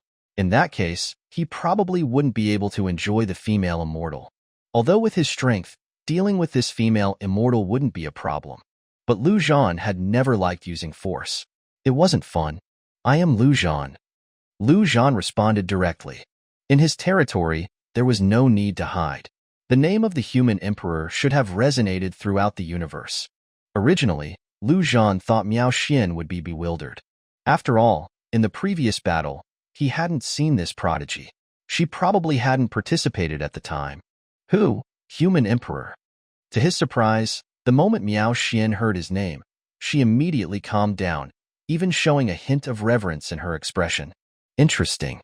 Zhan thought to himself. He really couldn't understand this immortal clan. When he was collecting the world fragments, the immortal clan had been strange. They didn't fight, greeted him politely, and then left directly. Later, during the ancestral Star War, although the people of the immortal clan had arrived, none of their clansmen participated, as if they were just bystanders. And now, this prodigy-level female immortal, upon hearing his name, reacted in this way. It was truly baffling. Could it be that the immortal clan really acknowledged the human clan as their ancestors? Zhan temporarily let Miao Xian stay put for a while. Right now, Liang Feng was more important. With a thought, his consciousness flew from one place to another in the new world. Liang Feng was lowering his head, not daring to move. He could feel that he was no longer in the chaotic star sea. To pull him directly from the chaotic star sea to here, what kind of method was this? He had never even heard of it. This human emperor was too terrifying. Xiaofengzi, how do you like this place? Just then, a voice suddenly sounded from the sky. With a thud, the dignified prodigy ranked in the top 100 actually knelt directly on the ground, kowtowing heavily.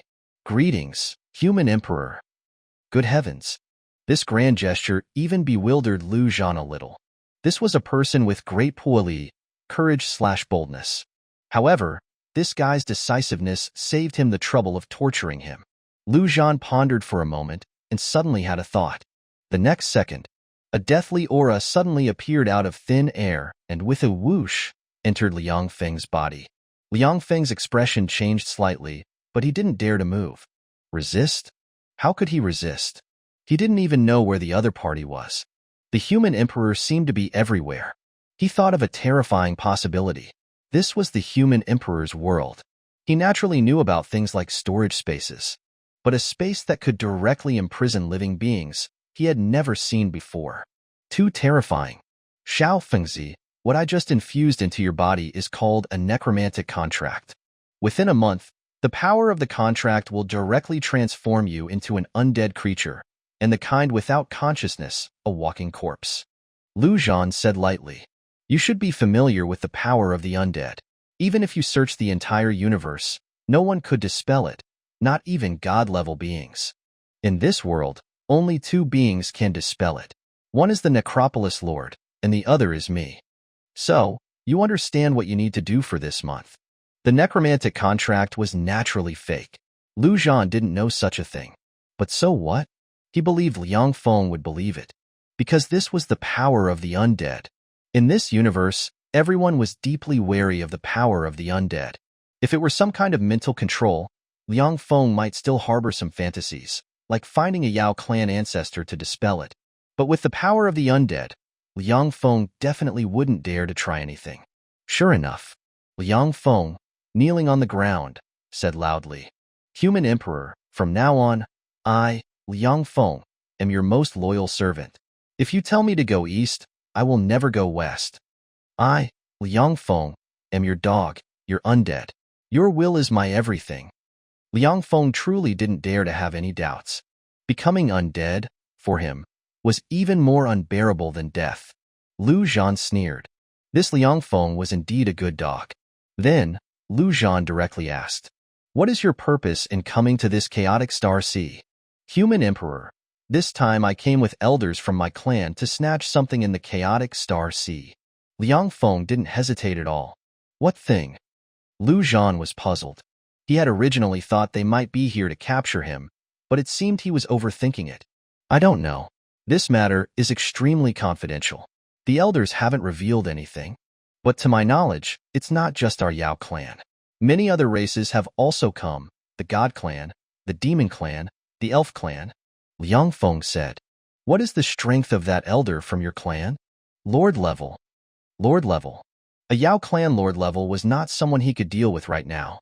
Lu Zhan pondered for a moment and suddenly asked, How many god-level beings are there in your Yao clan? And how many emperor-level beings? In response to the human emperor, there is naturally only one god-level being. Liang Feng quickly said, Except for the God clan, which has two god-level beings, the other strong races only have one god-level being. As for emperor level, the Yao clan has 6 on the surface, but I think there should be hidden emperor-level beings as well. 6 emperor-level beings. One of them is my clan's ancestor, whose true form is a heaven-swallowing giant python. And another one. This Liang Feng was also straightforward, not only revealing information about the emperor-level beings, but also the lord-level ones, selling out the Yao clan's information in minutes. He also interspersed it with some secret stories, rumors, gossip, and the like. After listening, Lu Zhan was also amazed at the strength of these powerful races.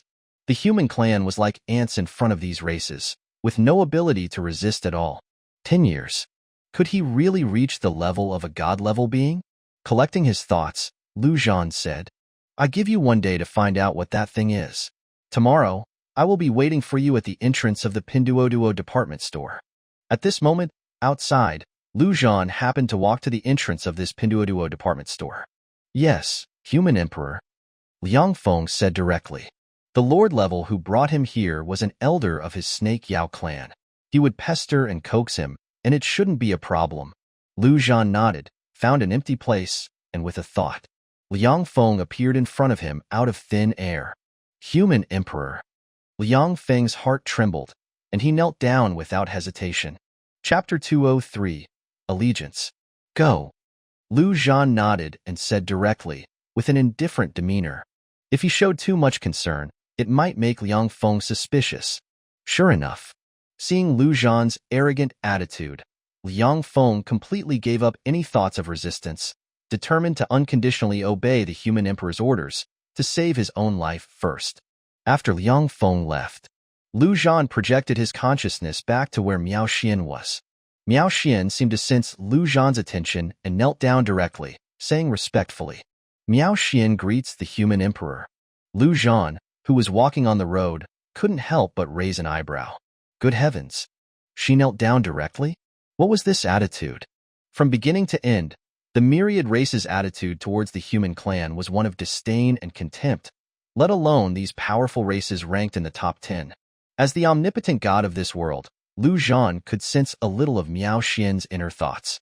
It wasn't a ploy to save her life. It was truly from the bottom of her heart, sincere and genuine. Zhan was silent for a moment, then directly asked, What is the relationship between your immortal clan and my human clan?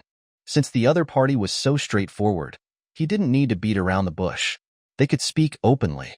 Human emperor, could you find a place for me to come out? I cannot explain here, Miao Xian said directly. Why can't you explain?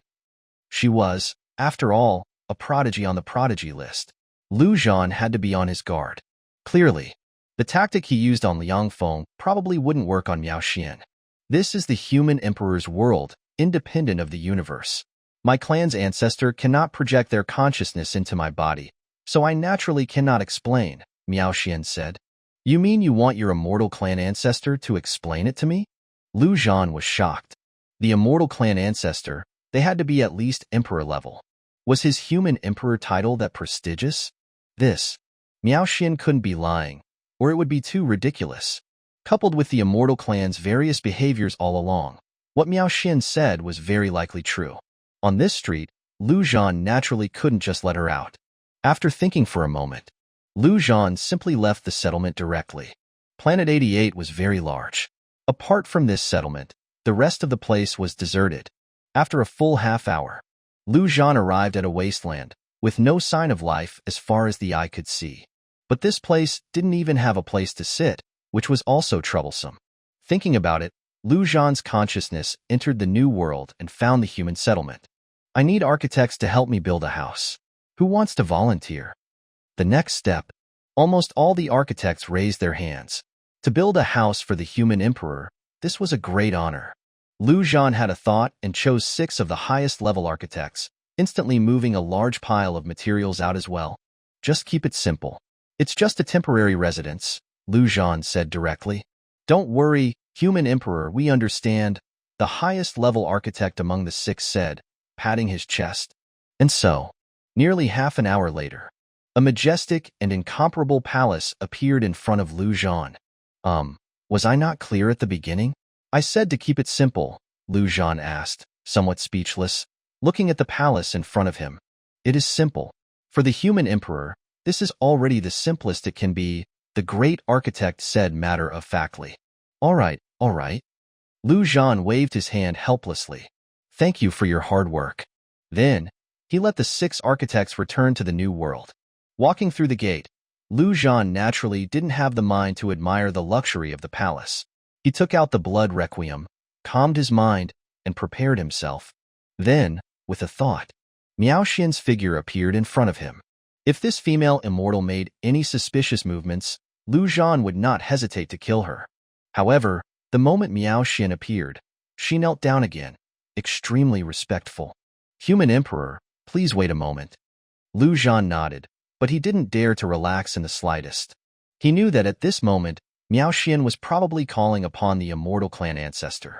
If it came to a critical moment, he could also call upon the Necropolis Lord. In this tense atmosphere, a terrifying aura instantly appeared and then disappeared, as if nothing had happened. But Miao Xian's temperament had already undergone a dramatic change. Human Emperor. Miao Xian slowly stood up and spoke again, her voice becoming incredibly hoarse.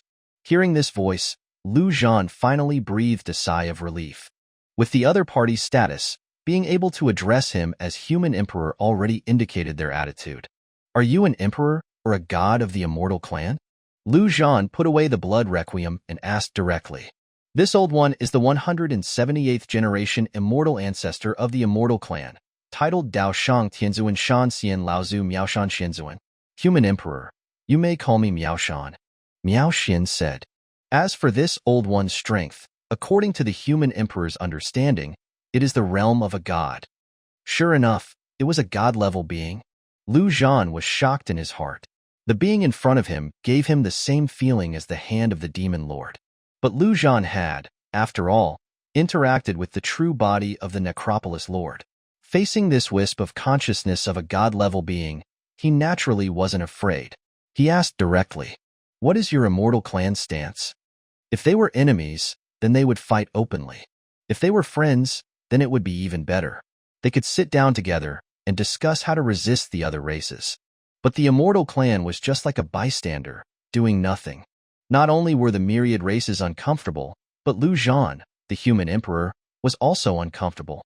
After all, no one could ignore the terrifying strength of the immortal clan. Does the Human Emperor know the mission of my immortal clan's existence? Miaoshan didn't answer directly, but asked instead. Nonsense, how could I, a human, possibly know? Zhan said unceremoniously. Miaoshan was not angry, but instead chuckled. Hee. Not to mention the Human Emperor, even the Demon Clan, the God Clan, the Yao Clan, the myriad races, none of them know.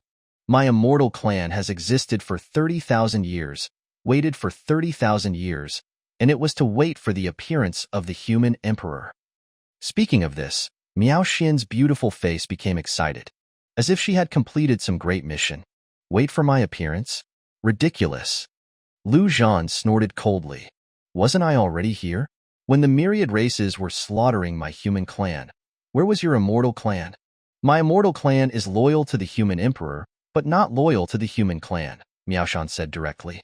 Before the Great Battle, you were not the Human Emperor. During the Great Battle, you were not the Human Emperor. Only after the Great Battle did you become the Human Emperor. Because you passed the test and obtained the complete world will, which is the symbol of the Human Emperor. If the Necropolis Lord hadn't taken action that day to pull you into the Necropolis, my immortal clan would have also taken action to save the Human Emperor. Loyalty? You say your immortal clan is loyal to me? Zhan raised an eyebrow, somewhat shocked. He had originally thought that if the immortal clan was willing to be friends with the human clan, that would already be good news. He never expected this immortal clan ancestor to say that the immortal clan was loyal to the Human Emperor. Chapter 204. The Welcome Gift. The first-generation immortal ancestor of our immortal clan was enlightened by the Human Emperor of that era, and only then did he cultivate. From a savage barbarian to an immortal ancestor powerhouse. Later, he spread his lineage, achieving the current strength of the immortal clan. Since the birth of our immortal clan, we have been immensely grateful to the Human Emperor, and we dare not forget his various kindnesses. Unfortunately, after that, many powerhouses of the human clan, including the Human Emperor, disappeared without a trace, and the human clan fell into decline. Therefore, the first-generation immortal ancestor made an immortal vow that when the next-generation Human Emperor appeared, our immortal clan would do everything in our power to assist the Human Emperor in returning to the peak of the universe. Miaoshan, a dignified god-level powerhouse, actually knelt down and said with utmost piety, "The immortal clan will forever be loyal to the Human Emperor." Zhan didn't speak, constantly pondering something in his mind. A terrifying race ranked in the top 10 of the myriad races actually claimed to be loyal to the Human Emperor? To be honest, Zhan didn't quite believe it. Miaoshan's words were well-reasoned and extremely sincere. If the first-generation immortal was loyal to the Human Emperor, or even the second and third generations, it would be understandable. But after a full 30,000 years, how many generations had the immortal clan gone through? Could they still maintain this sincerity from beginning to end? It just didn't seem very credible. The only possibility was that the immortal vow made by the first-generation immortal ancestor that Miao Shan spoke of was too terrifying to the extent that no immortal dared to betray it. But did such a terrifying oath that lasted for 30,000 years really exist? However, no matter what, since this immortal ancestor said they were loyal to him, he would see their sincerity. In that case, how about you bring me the Demon Lord's head? Consider it a welcome gift from you to me, the human emperor. Lu Zhan looked at the other party and said directly, "Haha, human emperor, you jest," Miao Shan said with a smile. "I'm not joking. That demon lord almost killed me last time. Since you are loyal to me, shouldn't you avenge me?" Lu Zhan pressed on. "This vengeance will naturally be taken. Not only the demon lord, but also the god clan, the Yao clan, the elf clan. All those who have harmed the human emperor will eventually pay the price," Miao Shan vowed. Then, as if afraid that Lu Zhan would force him to do something else, he said directly, "However, since I have met the human emperor, there is naturally a welcome gift. This female immortal Miao Xian is the welcome gift from this old one to the human emperor." Lu Zhan said disdainfully, "Do you think I'm the kind of person who is greedy for beauty? Is this kind of thing considered a welcome gift? Are you insulting me, the human emperor? Naturally, I wouldn't dare. Human emperor, please don't be anxious. After you enjoy her, you will know whether this welcome gift is worth it or not." After Miao Shan finished speaking, that vast aura instantly disappeared, leaving only the feast for the eyes that was the female immortal Miao Xian. Miao Xian was at first bewildered, but she quickly reacted, as if she had received some order, and a blush could not help but appear on her face. "Human emperor, let this servant serve you." With that, Miao Xian pressed herself against him, her hands roaming all over. However, this was definitely Miao Xian's first time. She was clumsy and didn't quite hit the right spots. "All right, let me do it." Lu Zhan was directly impatient. With a large hand, he picked her up and walked towards the bedroom. The ensuing passionate encounter was naturally indescribable. It could only be said that a female immortal was indeed a female immortal. How could one word, amazing, suffice? A full 3 hours later, Lu Zhan leaped up from the bed, his expression full of shock. He could feel that his strength had undergone a tremendous increase. This increase wasn't in his attributes, but a change in his body, as if his body had undergone a super enhancement. Now, if he encountered Shang-Yin of the God Clan again, he probably wouldn't be so powerless. What was going on? He had clearly just had a passionate encounter, and it actually greatly increased his strength? Could this be the welcome gift that Miao Shan was talking about? Confused, Lu Zhan looked at Miao Xian lying on the bed. Sure enough, her face was pale, and she was very weak. This was obvious. His strength had increased, while Miao Xian's strength had decreased. This reminded him of the Yao clan. Could it be that he, a human, could also absorb yin to supplement yang? This problem was clearly not with him. Otherwise, those human beauties would have been drained dry by him long ago. So, it was Miao Xian's reason. "How are you? Can your body still handle it?" Lu Zhan walked to the bed and covered the exposed, graceful body with the blanket. After all, she was a woman he had been with. It was hard for Lu Zhan not to be gentle. Does the human emperor want more? This servant can handle it? Miao Xian said with some difficulty. "No need." Lu Zhan naturally shook his head. He didn't beat around the bush and asked directly, "Why did your strength decrease and my strength increase after we were together?" Anyway, according to Miao Shan, the entire immortal clan was loyal to him. He could naturally ask any questions he had.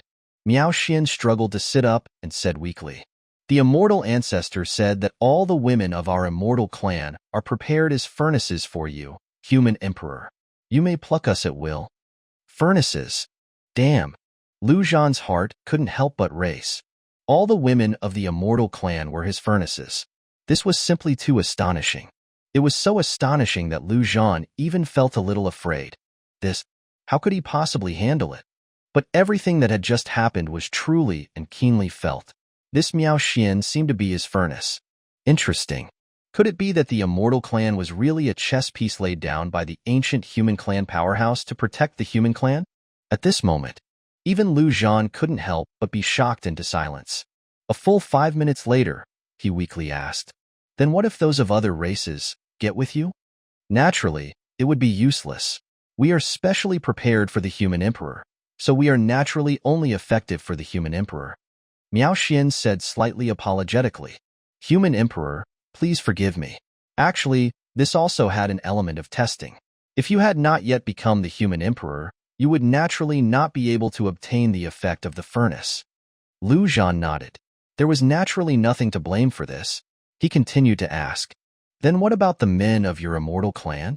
"The men of the immortal clan are naturally prepared as warriors for the human emperor," Miao Xian said matter-of-factly.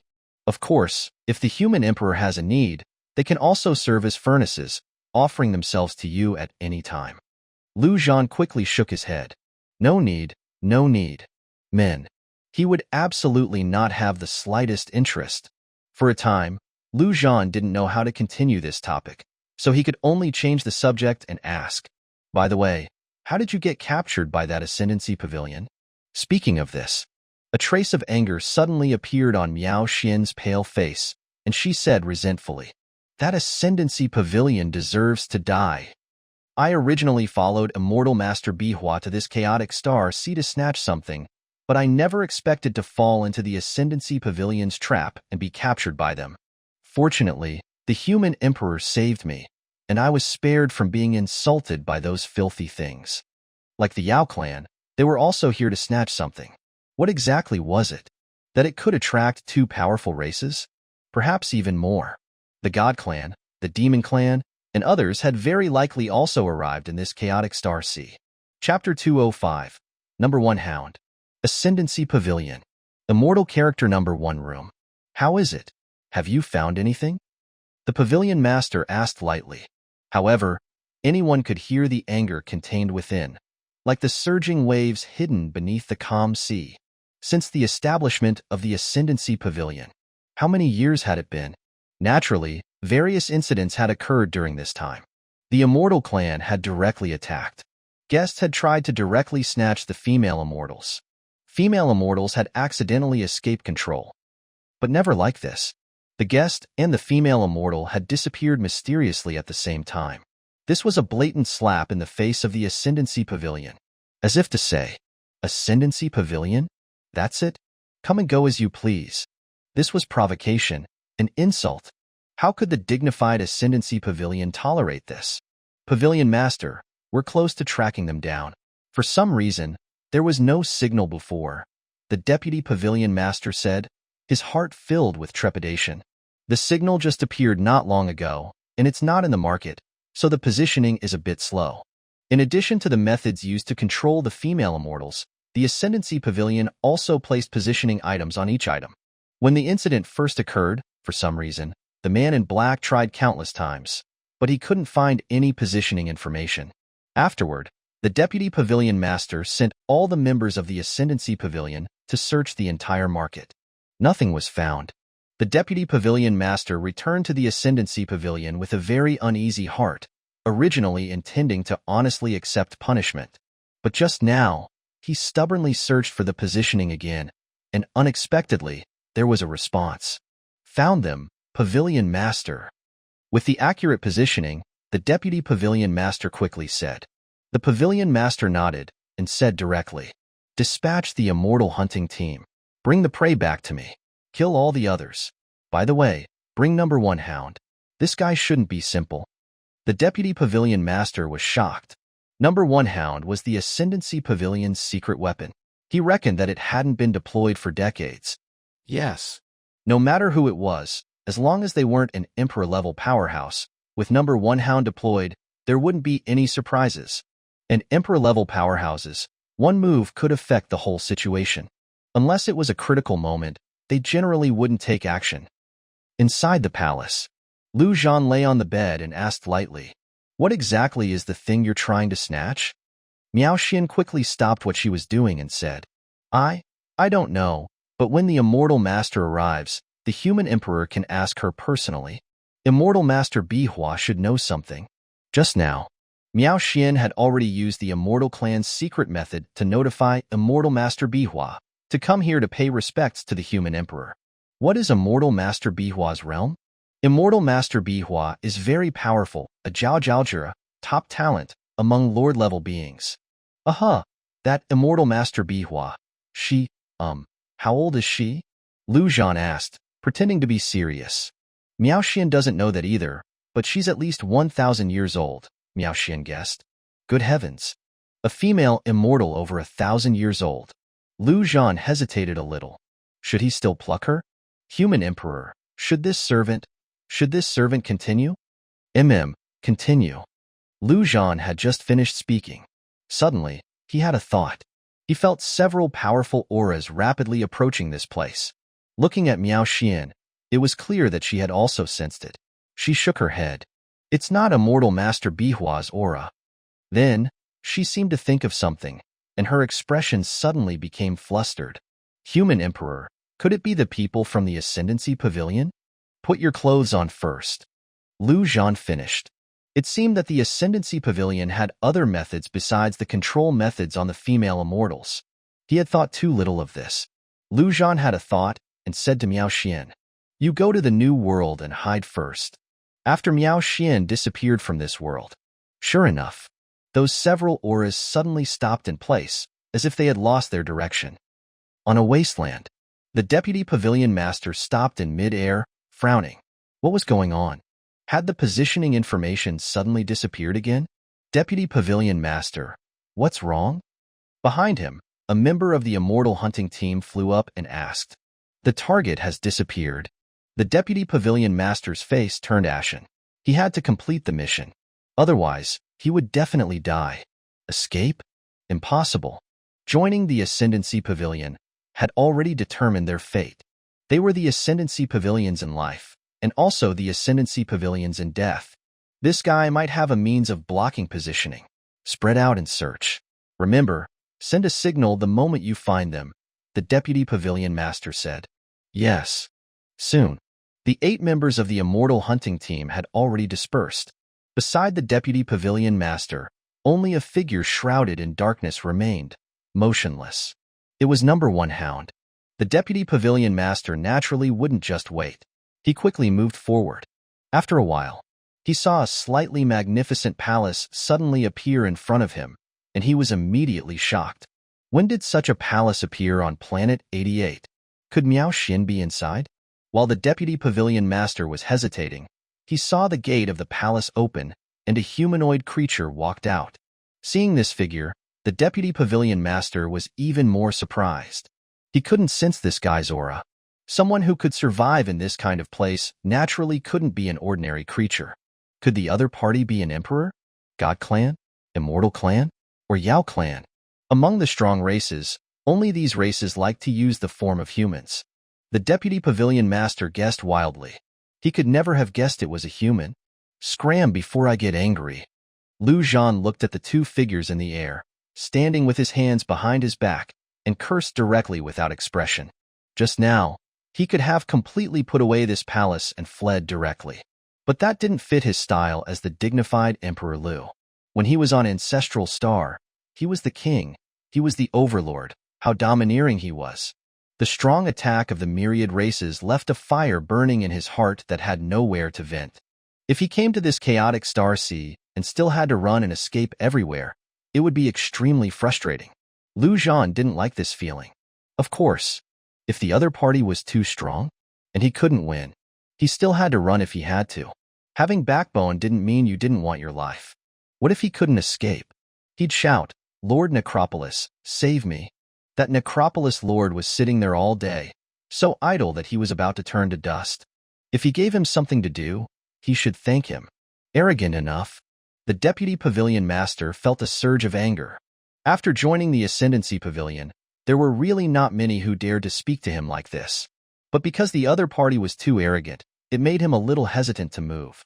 Thinking for a moment, he asked directly, "Has Your Excellency seen a female immortal from the Immortal Clan? What are you? How dare you question me? I'll say it again, scram, or don't blame me for being rude."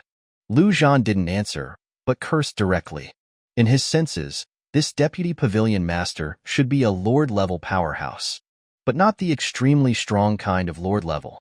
He didn't even give him as much pressure as the Commander-level Shang-Yi. Top-tier geniuses like Shang-Yin were few and far between in the entire universe. Chapter 206. The Human Emperor Who Lives Off Women. The Deputy Pavilion Master was near exploding with fury. Too arrogant. Even emperors wouldn't dare be this arrogant in front of the Ascendancy Pavilion. Your Excellency, I ask you again. Ask your mother. The next second, accompanied by an angry curse, a blood-colored sword energy slashed through the air, blotting out the sky and the sun. The Deputy Pavilion Master's expression changed. What a terrifying aura. But that's it? It was far from reaching the level of an emperor. The Deputy Pavilion Master sneered. He'd thought it was a big tiger, but it turned out to be a paper tiger. Coincidentally, at this moment, the members of the Immortal Hunting Team had received his message and all rushed over. Attack together, kill this guy. Regardless of whether this guy was the one who rescued Miao Xian, just based on his attitude just now, he was already doomed. The 8 members of the Immortal Hunting Team were all commander-level powerhouses and not weak clan commanders. Together, they could even kill a lord. In the current universe, god-level beings were elusive. Emperor-level beings wouldn't easily make a move/take action, unless it was a major event. Lord-level beings were already the top combat power. So the Deputy Pavilion Master was very confident. Judging by the strength this guy had just displayed, the 8 members of the Immortal Hunting Team would be enough to kill him. As for number 1 Hound, that was a secret weapon, and it also consumed resources to use, so it wouldn't be used lightly. Bringing it this time was just in case. In an instant, 8 terrifying auras charged directly at Zhan in front of the palace, each occupying a position. A peculiar energy instantly rose from their bodies. Another strength of the 8 working together was their formation. The 8 hearts as one formation. Under this formation, damage to any one of them would be shared equally by all 8. And what was even more terrifying was that their attacks would also be amplified. It's always more people bullying fewer people. Everyone dares to do it. Zhan gripped the blood requiem tightly, not panicking at all. Unfortunately, I also have subordinates. As soon as his voice fell, the undead of the Heavenly Demon General and number 1 had already appeared behind 2 of the 8, directly launching a sneak attack without any martial ethics. At the same time, Zhan wasn't idle either, unleashing a malefic blood demon slash. 3 powerful attacks hit simultaneously. It was equivalent to the 8 people in the formation simultaneously receiving 3 attacks. It could only be said that the advantages of this formation were sometimes also its disadvantages. Although none of the 8 died, they were all slightly injured. A few more hits, and the 8 of them would truly live and die together. A chaotic battle instantly erupted. The Heavenly Demon General directly fought 2 alone, while number 1 in his normal state fought 1 alone. The remaining 5 attacked Zhan simultaneously. Nearby, the Deputy Pavilion Master frowned, somewhat shocked. When did such a powerhouse appear in the Ming clan? In his view, the number 1 and the Heavenly Demon Undead that appeared were zombies refined by the Ming clan. It was also one of the Ming clan's most famous methods. But the Ming clan was at the bottom of the bottom in the chaotic Star Sea. Not to mention causing trouble here, they were barely surviving on planet 107. And in front, that guy could actually withstand the attacks of 5 members of the Immortal Hunting Team. This strength was enough for him to dominate all the planets after number 100, especially since this guy dared to refine the corpse of the Heavenly Demon Clan into a zombie. Was he not afraid of the Demon Clan coming after him? Although he was extremely shocked, the Deputy Pavilion Master was not panicking. The 8 hearts as one formation had another extremely important effect. That was healing and recovery. Under the effect of the formation, the injuries, stamina, and auras of the 8 members of the Immortal Hunting Team were constantly recovering. It could be said that as long as the opponent's attack was not strong enough to directly kill all 8 at the same time, this 8 hearts as one formation was already invincible. Killing the enemy was only a matter of time. In the battle, Zhan was naturally not in a hurry. Instead, he was happy to see the current situation. As long as number 1's, the stronger the fight, the stronger ability stacked up, he could kill gods and demons. This had always been his tactic.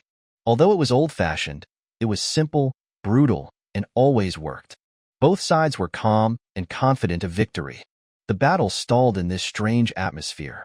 Then, after a while, a few more powerful auras rapidly approached from afar. Zhan and the Deputy Pavilion Master were both startled. They were quite familiar with these auras. Zhan had just experienced it firsthand, while the Ascendancy Pavilion produced creatures with this aura, the powerhouses of the Immortal Clan. Zhan naturally knew that it should be that Bihua Immortal Master. It seemed that his reinforcements had arrived. Perhaps he wouldn't even need number 1 to exert himself. Sigh, he never thought that he, the dignified human emperor, would one day resort to living off women. As for the Deputy Pavilion Master, he was puzzled. Could it be that he really did target the wrong person? This guy in front was just foul-mouthed and had nothing to do with Miao Xian's abduction? But he wasn't too worried. With number 1 hound around, there was nothing to fear. If an Immortal Clan Emperor came, then worrying was useless. He was dead. Of course, the probability of this was so low that it was basically impossible. Where is Miao Xian? Where is the human emperor? However, before the figures arrived, the voice arrived first, full of anger, anxiety, excitement, and various other emotions. As a Lord-level Immortal Clan powerhouse, Bihua hadn't had such complex emotions in a very, very long time. Miao Xian had come to this chaotic star sea with her, but she disappeared on the second day. She knew Miao Xian's personality well. She would never run away on her own. The most likely possibility was that she had met with misfortune. If this weren't the chaotic star sea, Bihua would have already raised hell. To dare to touch someone from the Immortal Clan, they were tired of living. Unfortunately, she didn't dare to act rashly in the chaotic star sea, which was extremely frustrating. And just a short while ago, she received Miao Xian's message. The human emperor had saved her. With just these 5 words, Bihua rushed over without stopping. The Immortal Clan's ideological education work was done very well. Although she had never seen the human emperor and didn't even know what the human emperor was, it didn't affect his supreme status in Bihua's heart. This shout made the Deputy Pavilion Master even more puzzled. What the hell was going on? And what was this human emperor? In this short moment of thought, the several Immortal Clan powerhouses had all arrived. 4 of them, 2 male immortals, 2 female immortals. The leader was graceful and elegant, wearing a green dress and holding a long sword. It was the Bihua Immortal Master. Bihua looked at the inexplicable battle in front of her, also somewhat confused. The location Miao Xian had transmitted was here. Where was the immortal? The next second, a figure appeared in the air. It was the female immortal Miao Xian. Zhan, in the midst of the battle, had directly released this female immortal. He didn't have the time to explain the situation to these immortals. It was more straightforward to let Miao Xian explain it herself. Immortal Master. Miao Xian's face lit up, and she flew to Bihua. In just a few sentences, she explained the situation completely. Finally, she said anxiously, Immortal Master, quickly save the human emperor. Although Zhan was the supreme human emperor, he was still in the process of growing, and it was normal that he needed protection. Ascendancy Pavilion. Bihua looked at the Deputy Pavilion Master shrouded in darkness and said, word by word, the anger in her voice almost causing the wind and clouds to change color. Chapter 207, Shura. The Immortal Clan was well aware of the existence of the Upper Immortal Pavilion within the chaotic Star Sea, and they despised it with a burning hatred. This place, dedicated to capturing immortals for the amusement of other races and for profit, was, to put it bluntly, like defecating on the heads of the entire Immortal Clan, and doing so deliberately. Yet, the Immortal Clan was utterly helpless against the Upper Immortal Pavilion. An Immortal Emperor had even personally visited the pavilion, only to return in utter defeat, nearly losing his life in the process. Since then, the Immortal Clan's only recourse regarding the Upper Immortal Pavilion was to be extremely cautious and avoid capture. Bihua had long suspected that Miao Xian might have been taken by the Upper Immortal Pavilion, but she could only harbor suspicions, too afraid to even investigate. What good would confirming it do? She was powerless. But at this moment, as Miao Xian personally recounted the atrocities of the Upper Immortal Pavilion, Bihua could no longer contain herself. She was consumed by unbridled rage. Her sword lashed out at the Vice Pavilion Master, the terrifying sword energy far surpassing Lu Zhan's previous strike. The Vice Pavilion Master snorted coldly, showing no fear. A bell suddenly appeared in his hand. Very well then. It was time to show these fools the power of the strongest being below the Emperor level. A single ding rang out. The black-clad figure beside the Vice Pavilion Master seemed to awaken abruptly, an incomparably terrifying aura enveloping the surroundings like a shroud. A black sword materialized in his hand, and he simply swung it lightly towards the sky. Instantly, black killing intent surged forth, swallowing Bai Hua's sword energy whole. This is impossible. Bai Hua's expression changed. The aura of this being was terrifying, stirring an uncontrollable fear in her heart. Fall back. Don't get close. Bai Hua shouted to the immortals behind her.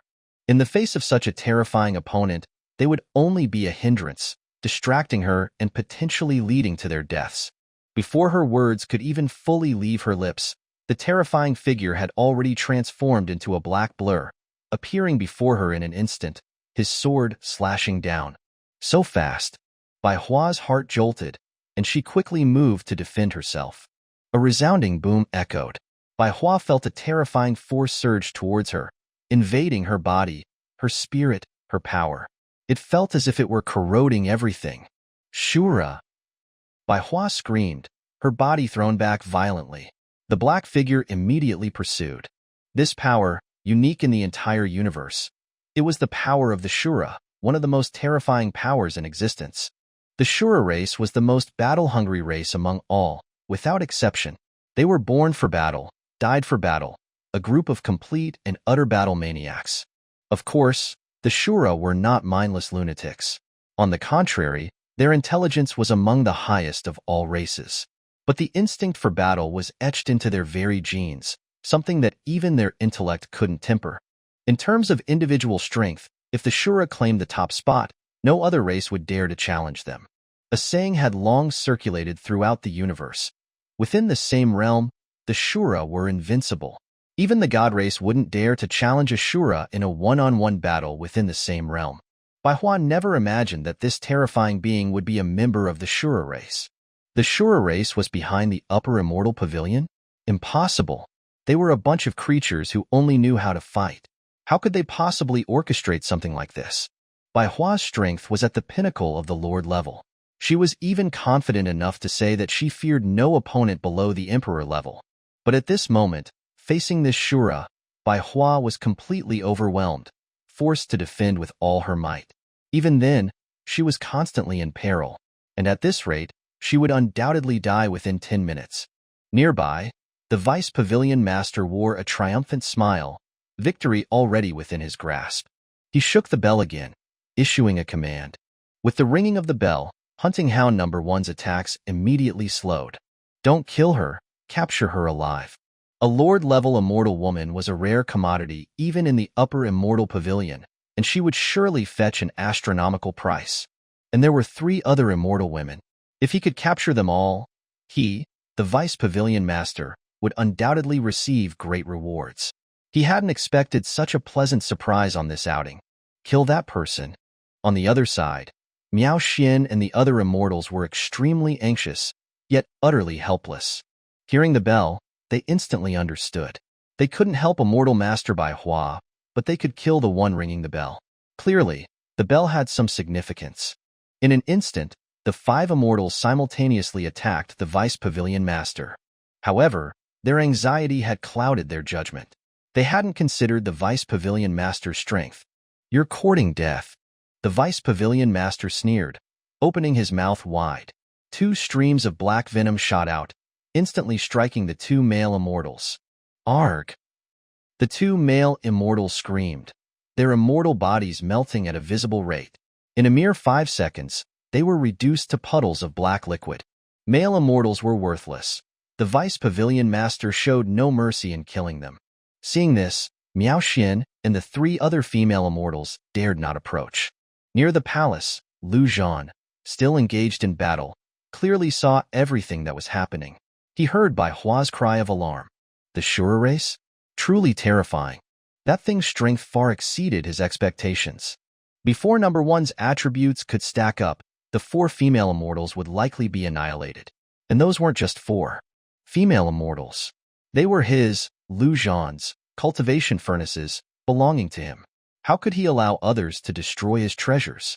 Most importantly, if that terrifying thing finished off the immortal women and then turned on him, he probably wouldn't even last until number 1's attributes exploded. He couldn't afford to stall any longer. With a thought, Lu Zhan abruptly increased number 1's power. Its speed and strength surged instantly. With a single swing of its axe, it nearly decapitated its opponent. At the same time, a black and white figure appeared beside Lu Zhan. It was the panda, Gun. Among the large group of mutated beasts in the New World, Bei Lao He, Dewang, and a few others were only equivalent to ordinary commander-level beings in the universe. Only Gun was truly terrifying. In the previous great battle, it had already demonstrated strength comparable to a top-tier commander. And after digesting the gluttonous demon, its strength had surged again. Honestly, even Lu Zhan would have to go all out to break through Gun's defenses now. As soon as Gun appeared, it smelled the overwhelming scent of food, letting out excited roars of "awoo, awoo." It had been so long since it had a proper meal. In the New World, it could only eat things like grass and bamboo. Was that what a dignified panda was supposed to eat? Its paw shot out, grabbing one of the immortal hunting group members. It then sank its teeth into the member's neck. Lu Zhan's sudden burst of power was too fast. The Vice Pavilion Master couldn't react in time. The members of the immortal hunting group truly lived up to their motto of not seeking to live together, but seeking to die together. Under the combined assault of Gun and number 1, they were all dead in less than 3 seconds. Gun, the glutton, was also terrifying. In the blink of an eye, it had devoured one, pouncing on the second before Lu Zhan could even resurrect them. Oh well, he'd consider these guys as Gun's appearance fee. Chapter 208, Shura Shah. Gun, after you're done eating, go deal with that guy. Don't embarrass me. Lu Zhan cursed, while simultaneously sending number 1 and the heavenly demon wraith to attack the Vice Pavilion Master. He planned to take down this guy first. As for Bai Hua's side, with Gun's help, she should be able to hold on a little longer. Gun's hide was quite thick. Then, he'd gather all their strength and see if they could take down that terrifying Shura. If that still didn't work, then there was nothing he could do. He'd have to abandon these immortal women and run. Ing. That guy smells so good. So good. After I finish eating these, Gun will go eat it. Gun roared while eating, its chewing speed increasing several-fold. Lu Zhan ignored it, charging at the Vice Pavilion Master with Blood Requiem in hand. The Vice Pavilion Master's strength was indeed formidable, but at this moment, Lu Zhan was confident he could take him down. However, this time, Lu Zhan was a bit too presumptuous. How could the Vice Pavilion Master possibly play along with his plans? With a loud roar, the Vice Pavilion Master's body underwent a rapid transformation. In less than a second, a terrifying black scorpion appeared before everyone. This guy was actually a demon whose true form was a scorpion. The chaotic Star Sea was a gathering place for those who couldn't survive in the outside world, a true melting pot of good and bad. Here, there were no distinctions between races, only between factions. It was not unusual for a single faction to contain hundreds of different races. The Vice Pavilion Master's aura surged dramatically as he revealed his true form. His tough exoskeleton was so hard that even number 1 had difficulty penetrating it. His entire body emitted a terrifying venomous aura. Fortunately, number 1 and the heavenly demon were wraiths, so the venom had little effect on them. As Lu Zhan approached, he felt a stinging pain all over his body, as if he were being burned alive. The effect of this scorpion venom was extremely potent, burning blood to melt the entire body. However, his constitution was incredibly strong, allowing him to withstand the venomous erosion for a short time. But he wouldn't be able to hold on for long. He needed to finish this quickly. Without hesitation, Lu Zhan unleashed a sword strike. However, in the next instant, a scorpion tail lashed out at him. This giant scorpion was using its 2 pincers to fight number 1 and the heavenly demon wraith, and it could still use its tail to fight Lu Zhan, like Lu Bu battling the 3 heroes. This level of strength truly exceeded Lu Zhan's expectations. At this rate, killing the giant scorpion wouldn't be a problem, but it would take too long. Gun and Bai Hua might not be able to hold on. After thinking for a moment, Zhan issued a mental command. Number 1. Berserk. Go all out and blow up this giant scorpion. In the next second, Number 1's aura surged several-fold, its axe smashing down on the giant pincer. The Vice Pavilion Master had no way of anticipating this development and didn't even try to dodge. Boom! A terrifying explosion of energy. The giant pincer, which had been incredibly hard just moments before, shattered instantly. Oh, whoa! The Vice Pavilion Master let out a pained shriek, and it wasn't over yet. With the pincer gone, Number 1's axe smashed into the scorpion shell, which showed signs of cracking. The Vice Pavilion Master dared not continue fighting. He opened his massive maw, releasing a foul-smelling cloud of venom that almost dyed the entire sky black. Simultaneously, the bell rang. The Shura, who had been battling Gun and Bai Hua, instantly vanished and reappeared beside Number 1, blocking Number 1's axe with its sword. Boom, boom, boom, boom, boom. In just 1 second, Number 1 and the Shura clashed several times, the terrifying energy scattering outwards, as if about to shatter the sky. You're looking for death. You're all looking for death. In that case, die. All of you. The Vice Pavilion Master roared, retreating 100 meters and ringing the bell again, issuing a new command. Kill them all. Leave no one alive. Those pincers were extremely important to him. Losing them was like losing a third of his life. Now, he'd leave everything to hunting hound Number 1. Zhan's expression changed. This guy was too terrifying. He hadn't even used his full strength earlier. At this moment, even the Berserk Number 1 couldn't withstand the Shura's attacks. What's more, the Berserk state only lasted for a minute. After that, Number 1 would likely be blown to bits by this Shura. Fortunately, Immortal Master Bai Hua, understanding the severity of the situation, despite her extremely pale face, pursued and engaged the Shura, shouting, "Emperor of Humanity, take Miao Xian and the others and leave quickly. I'll hold this guy off." At this point, Bai Hua was prepared to sacrifice herself. Her strength surged dramatically. The Immortal Clan had a desperate secret technique, burning their lifespan to enhance their power. Damn it, I don't need a woman to save me. Zhan cursed, summoning Bei Lao He, Duang, and Blood Saber Old Ancestor Jiazhang. Although their attacks were like tickles to the Shura, a tickle was still a tickle. It could at least disrupt him. All of you, listen to my command. When I count to 3, attack this guy together. 3, 2, 1. Simultaneously, Zhan mentally instructed Number 1. Number 1, Deathly Fear. He didn't know if Deathly Fear would work on the Shura, but at this point, he had to gamble. As Zhan shouted 1, Number 1's Deathly Fear skill was unleashed. Instantly, the Shura's body froze, motionless. And at that moment, all the prepared attacks slammed into him, including Zhan himself, who unleashed his most powerful strike. Boom! Various energies converged and exploded, even causing the Vice Pavilion Master to feel a slight tremor of fear. Hunting hound Number 1 wouldn't. Impossible. Soon, the energy fluctuations dissipated. The Shura's figure remained suspended in the air, motionless. The attack seemed to have had no effect. Not even a drop of blood had been spilled. Only on his face, a black mask seemed to be slowly cracking, revealing a face. The blackness in his eyes receded, revealing a glimmer of clarity. He seemed to be breaking free from the bell's control. And when Bai Hua saw that face, her expression changed drastically, and she couldn't help but cry out, "Shura Sha." In her youth, Bai Hua had also been on the genius ranking, a peerless genius who ranked in the top 100 at 87th place. And her generation was truly a gathering of stars. Even now, of the top 100 geniuses of that generation, over 50 had become emperors, a historical record. The others, aside from those who had fallen, had all become lord-level powerhouses. Bai Hua was considered one of the weaker geniuses of that generation. However, in that generation, all the geniuses were overshadowed by one individual.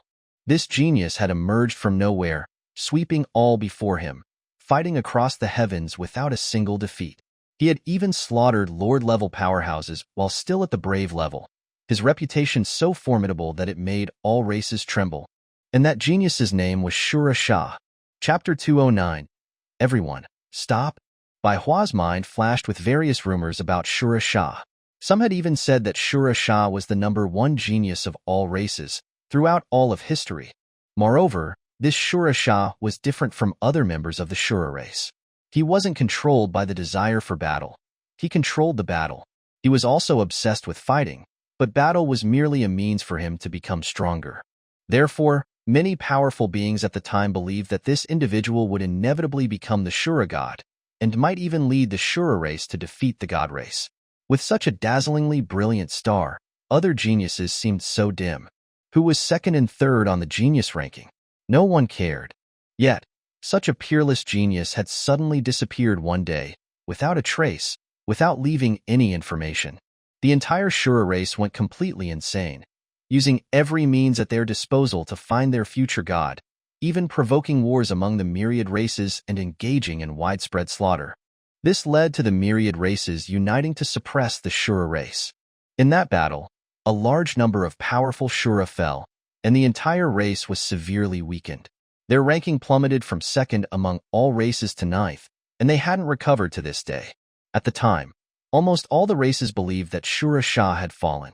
After all, there were many mysterious and dangerous places in the universe that had yet to be explored by the myriad races. Bai Hua never imagined that Shura Sha would appear here, to become someone else's puppet, like a controlled dog. Shura Sha. I am Shura Sha. #1 sigh of death targeted the soul. That sigh, while unable to make Shura Sha feel fear, caused his soul to tremble, and a certain seal seemed to loosen. And just now, the name Bai Hua shouted was like a bolt of lightning, striking his soul through the loosened seal, awakening some of his memories. In the distance, the Vice Pavilion Master, seeing this scene, was terrified and began to frantically shake the bell. Absolutely could not allow this hunting hound #1 to break free. Otherwise, there would be big trouble, truly big trouble, far greater trouble than even his own death. As the bell rang, the clarity in Shura Sha's eyes instantly vanished, returning to a pitch black. Scram! Shura Sha roared. He was such a proud genius. How could he willingly be controlled and driven by others? However, the controlling power was too strong, too terrifying. His reason was being devoured, and his soul was being sealed again. Shura Sha roared wildly, filled with rage and unwillingness, his sword waving randomly in the air, terrifying energy filling the entire sky. Zhan and the others quickly retreated. The current Shura Sha was even stronger than before, too terrifying. Your Majesty, the human emperor, run, now. Bai Hua flew to Zhan's side, speaking with extreme urgency. If they waited for Shura Sha to be fully controlled again, they would undoubtedly die. Zhan didn't answer. Instead, his gaze flickered as he looked at the crazed Shura Sha. He thought of Miao Xian. When he had brought Miao Xian into the new world, she had immediately broken free from the Upper Immortal Pavilion's control. So, if Shura Sha entered the new world, could he also break free? At this point, killing Shura Sha was basically impossible. This guy was too damn terrifying. He could be considered the strongest opponent Zhan had encountered since his rebirth. #1's berserk state had ended, and it had returned to the soul space to recuperate. Unless he let it out and stacked up, the more you fight, the stronger you get. For another half a day, which was utterly absurd to imagine. So, the best way was to turn Shura Sha into an ally. Help this guy break free from control, not to mention making him grateful and immediately acknowledging him as his big brother. At least one thing was certain. Shura Sha would definitely be at odds with the Upper Immortal Pavilion. The enemy of my enemy is my friend. Soon, Zhan had made up his mind. This plan was feasible. Your Majesty, the human emperor, what are you waiting for? Nearby, Bai Hua was going crazy with anxiety. If they waited any longer, Shura Sha would be completely controlled again, and she wouldn't be able to defeat him even if she burned all her lifespan. At that time, death was certain. Zhan ignored her, focusing all his attention on Shura Sha.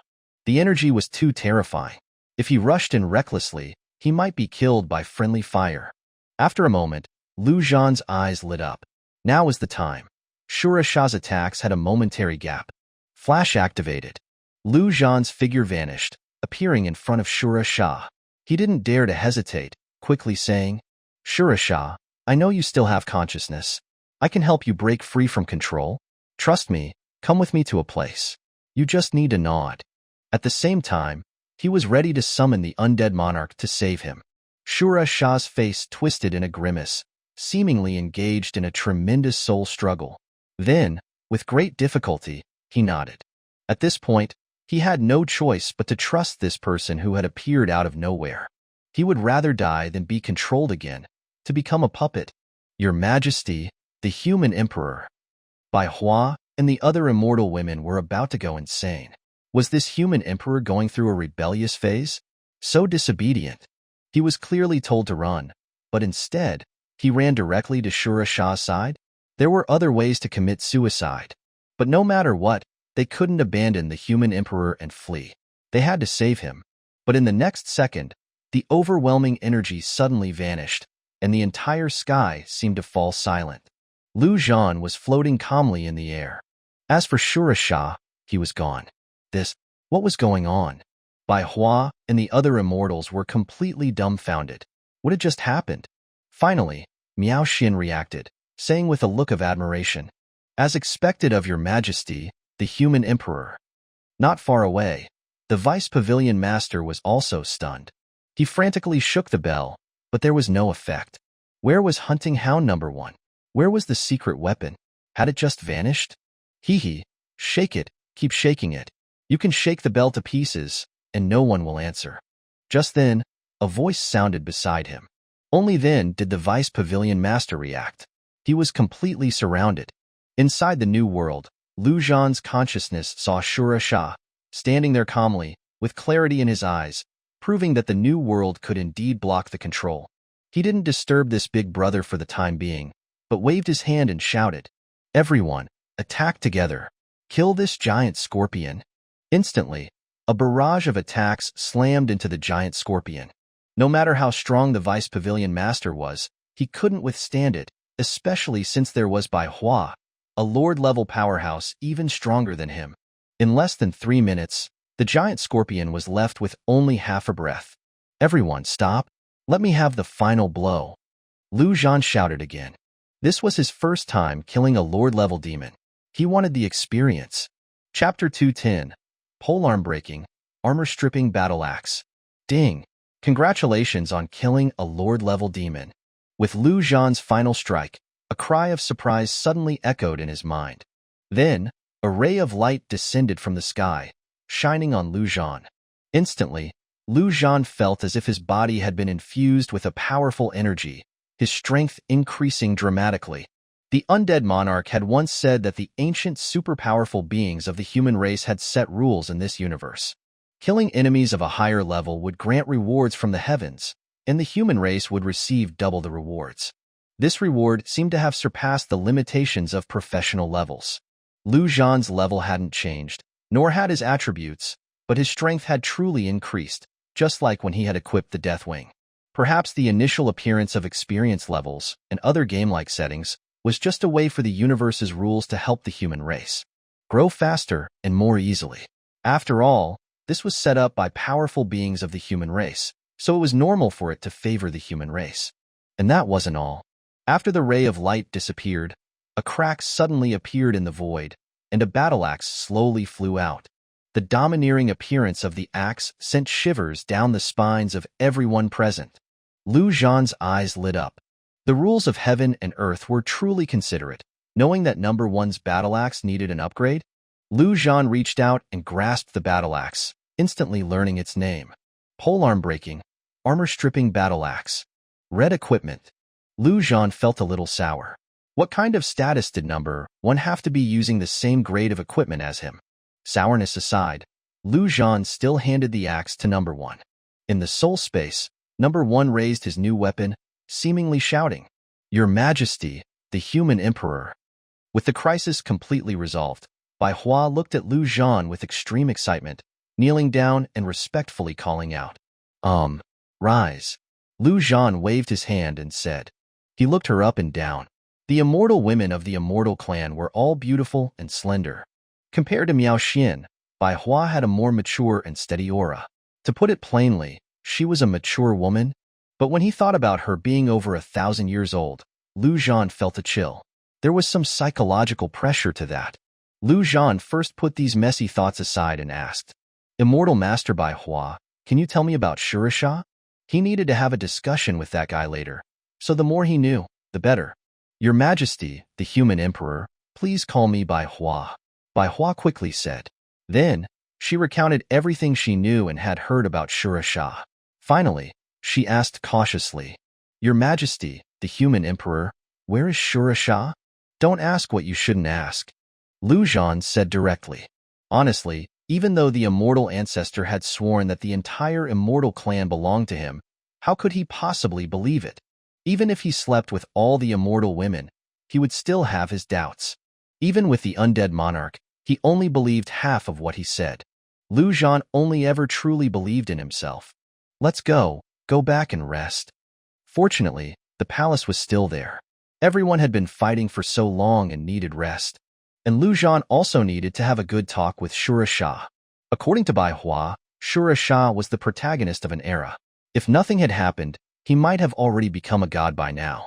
It was unknown how he had ended up in this state. Back in the room, Zhan's consciousness entered the new world. He had originally thought that this member of the Shura race would be a violent and unruly individual, shouting and screaming in the new world. He hadn't expected Shurisha to simply sit on the ground, motionless. This was good, easier to communicate with. He had been afraid that this guy would come out and say, "Let's fight first." Zhan directly sent out his voice, "Shurisha."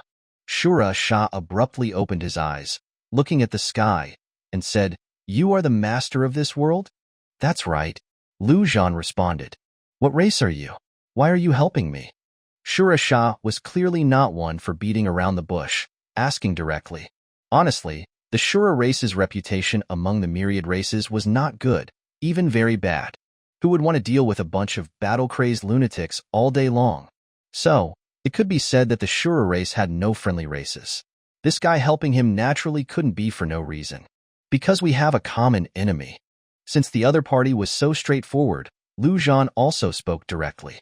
But in the next second, Shurisha said something that shocked him. "The god race? You also offended the god race? However, the god race deserves to die." Shurisha's entire body exuded an incredibly strong killing intent. The surrounding flowers and trees withered, showing his rage and murderous aura. Based on the timeline, Shurisha had been controlled for at least 500 years. It was no wonder his killing intent was so strong.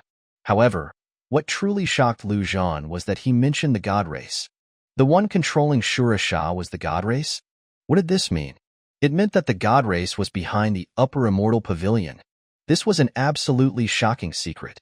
No wonder even the immortal clan couldn't deal with the upper immortal pavilion. With the number one race, the god race, backing them, it was terrifying. Although Zhan didn't know much about the myriad races, he had heard some things. The god race was like a big brother among the myriad races, mediating disputes between various races, while their image was bright and great, a proper spokesperson for positive energy. Who could have imagined that such a god race was secretly controlling the former number one genius? And secretly running a filthy place like the Upper Immortal Pavilion? Zhan could even imagine that this was just the tip of the iceberg. The god race definitely had many more unknown secrets. Various thoughts flashed through Zhan's mind, and he finally decided to ask directly, "Have you heard of the human race?" Since they were going to cooperate, he couldn't hide this. It was better to be open and honest. Anyway, he couldn't hide his identity as the human emperor forever. The human race? That race that has declined to the point of being useless? Shurisha said disdainfully. Declined to the point of being useless? What a high evaluation. Zhan inwardly complained, then said seriously, "What are you talking about? The human race is the ancestor of all races, the supreme ruler of the universe." Hee, that was tens of thousands of years ago. I heard from the elders of my clan that the current human race is just a group of ants. He could exterminate the entire human race by himself? You are a human? Could it be that after these hundreds of years, the human race has risen again? You guessed it. The human race has risen again and is about to reclaim its position as the supreme ruler of the universe. Zhan didn't plan to discuss this with him and said directly, "Do you think the god race will tolerate our human race's rise?" At the mention of the god race, Shura Shah's body once again emitted bursts of killing intent. The god race, despicable and shameless. They deserve to die.